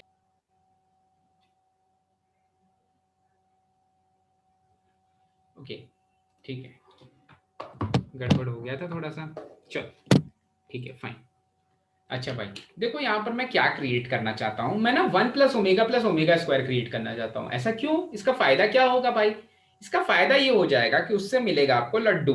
लड्डू कैसे मिलेगा भाई, 1 प्लस ओमेगा स्क्वायर होता है 0, जो कि सम ऑफ रूट्स ऑफ यूनिटी, वहां पर 1 प्लस ओमेगा स्क्वायर आपने देखा था 0, तो मैंने एक 5 एक्स्ट्रा ऐड किया। अब जितना तुमने अपने दोस्त की पार्टी में जितना उसको केक खिलाया था, वो भी तुम्हें उतना ही केक वापस करेगा।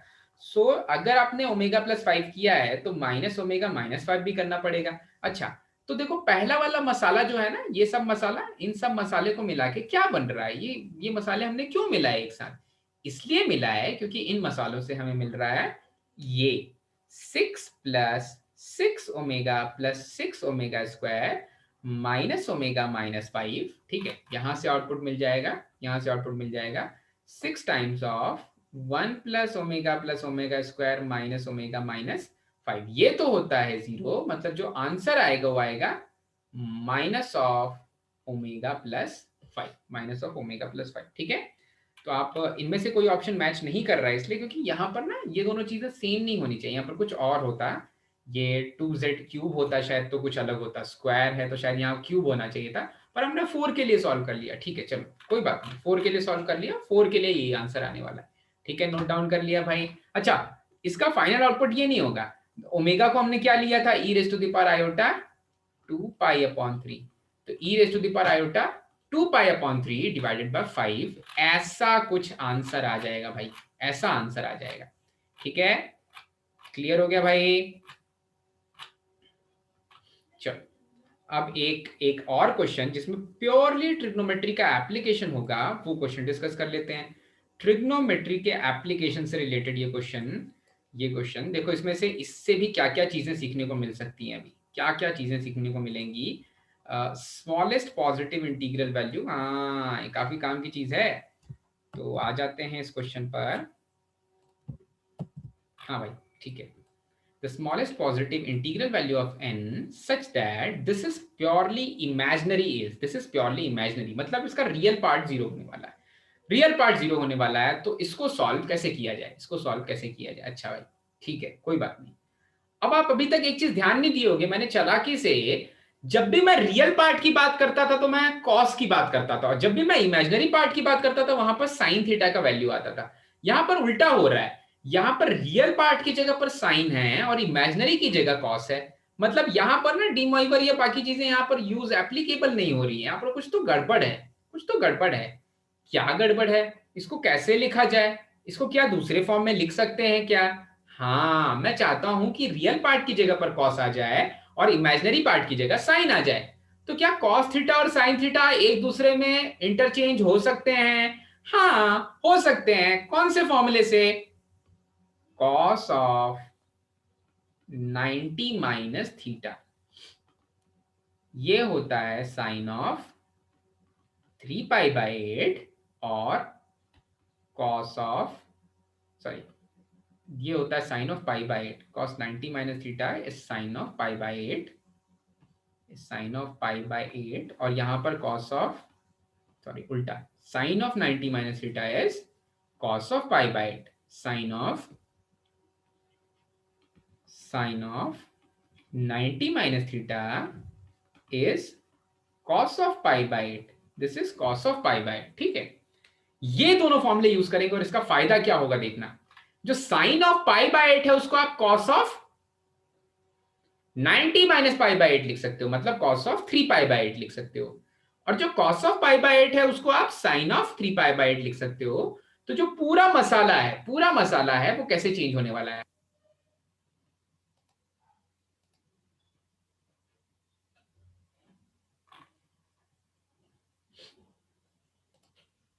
कभी आवाज आ रही है?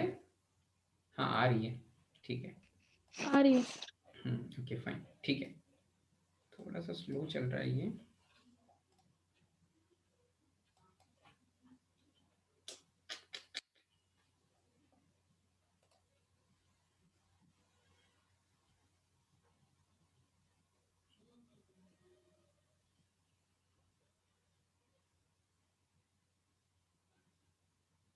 सर आप स्टक हो गए। हाँ अभी नहीं रहूंगा स्टक, कोशिश करता हूँ। चलिए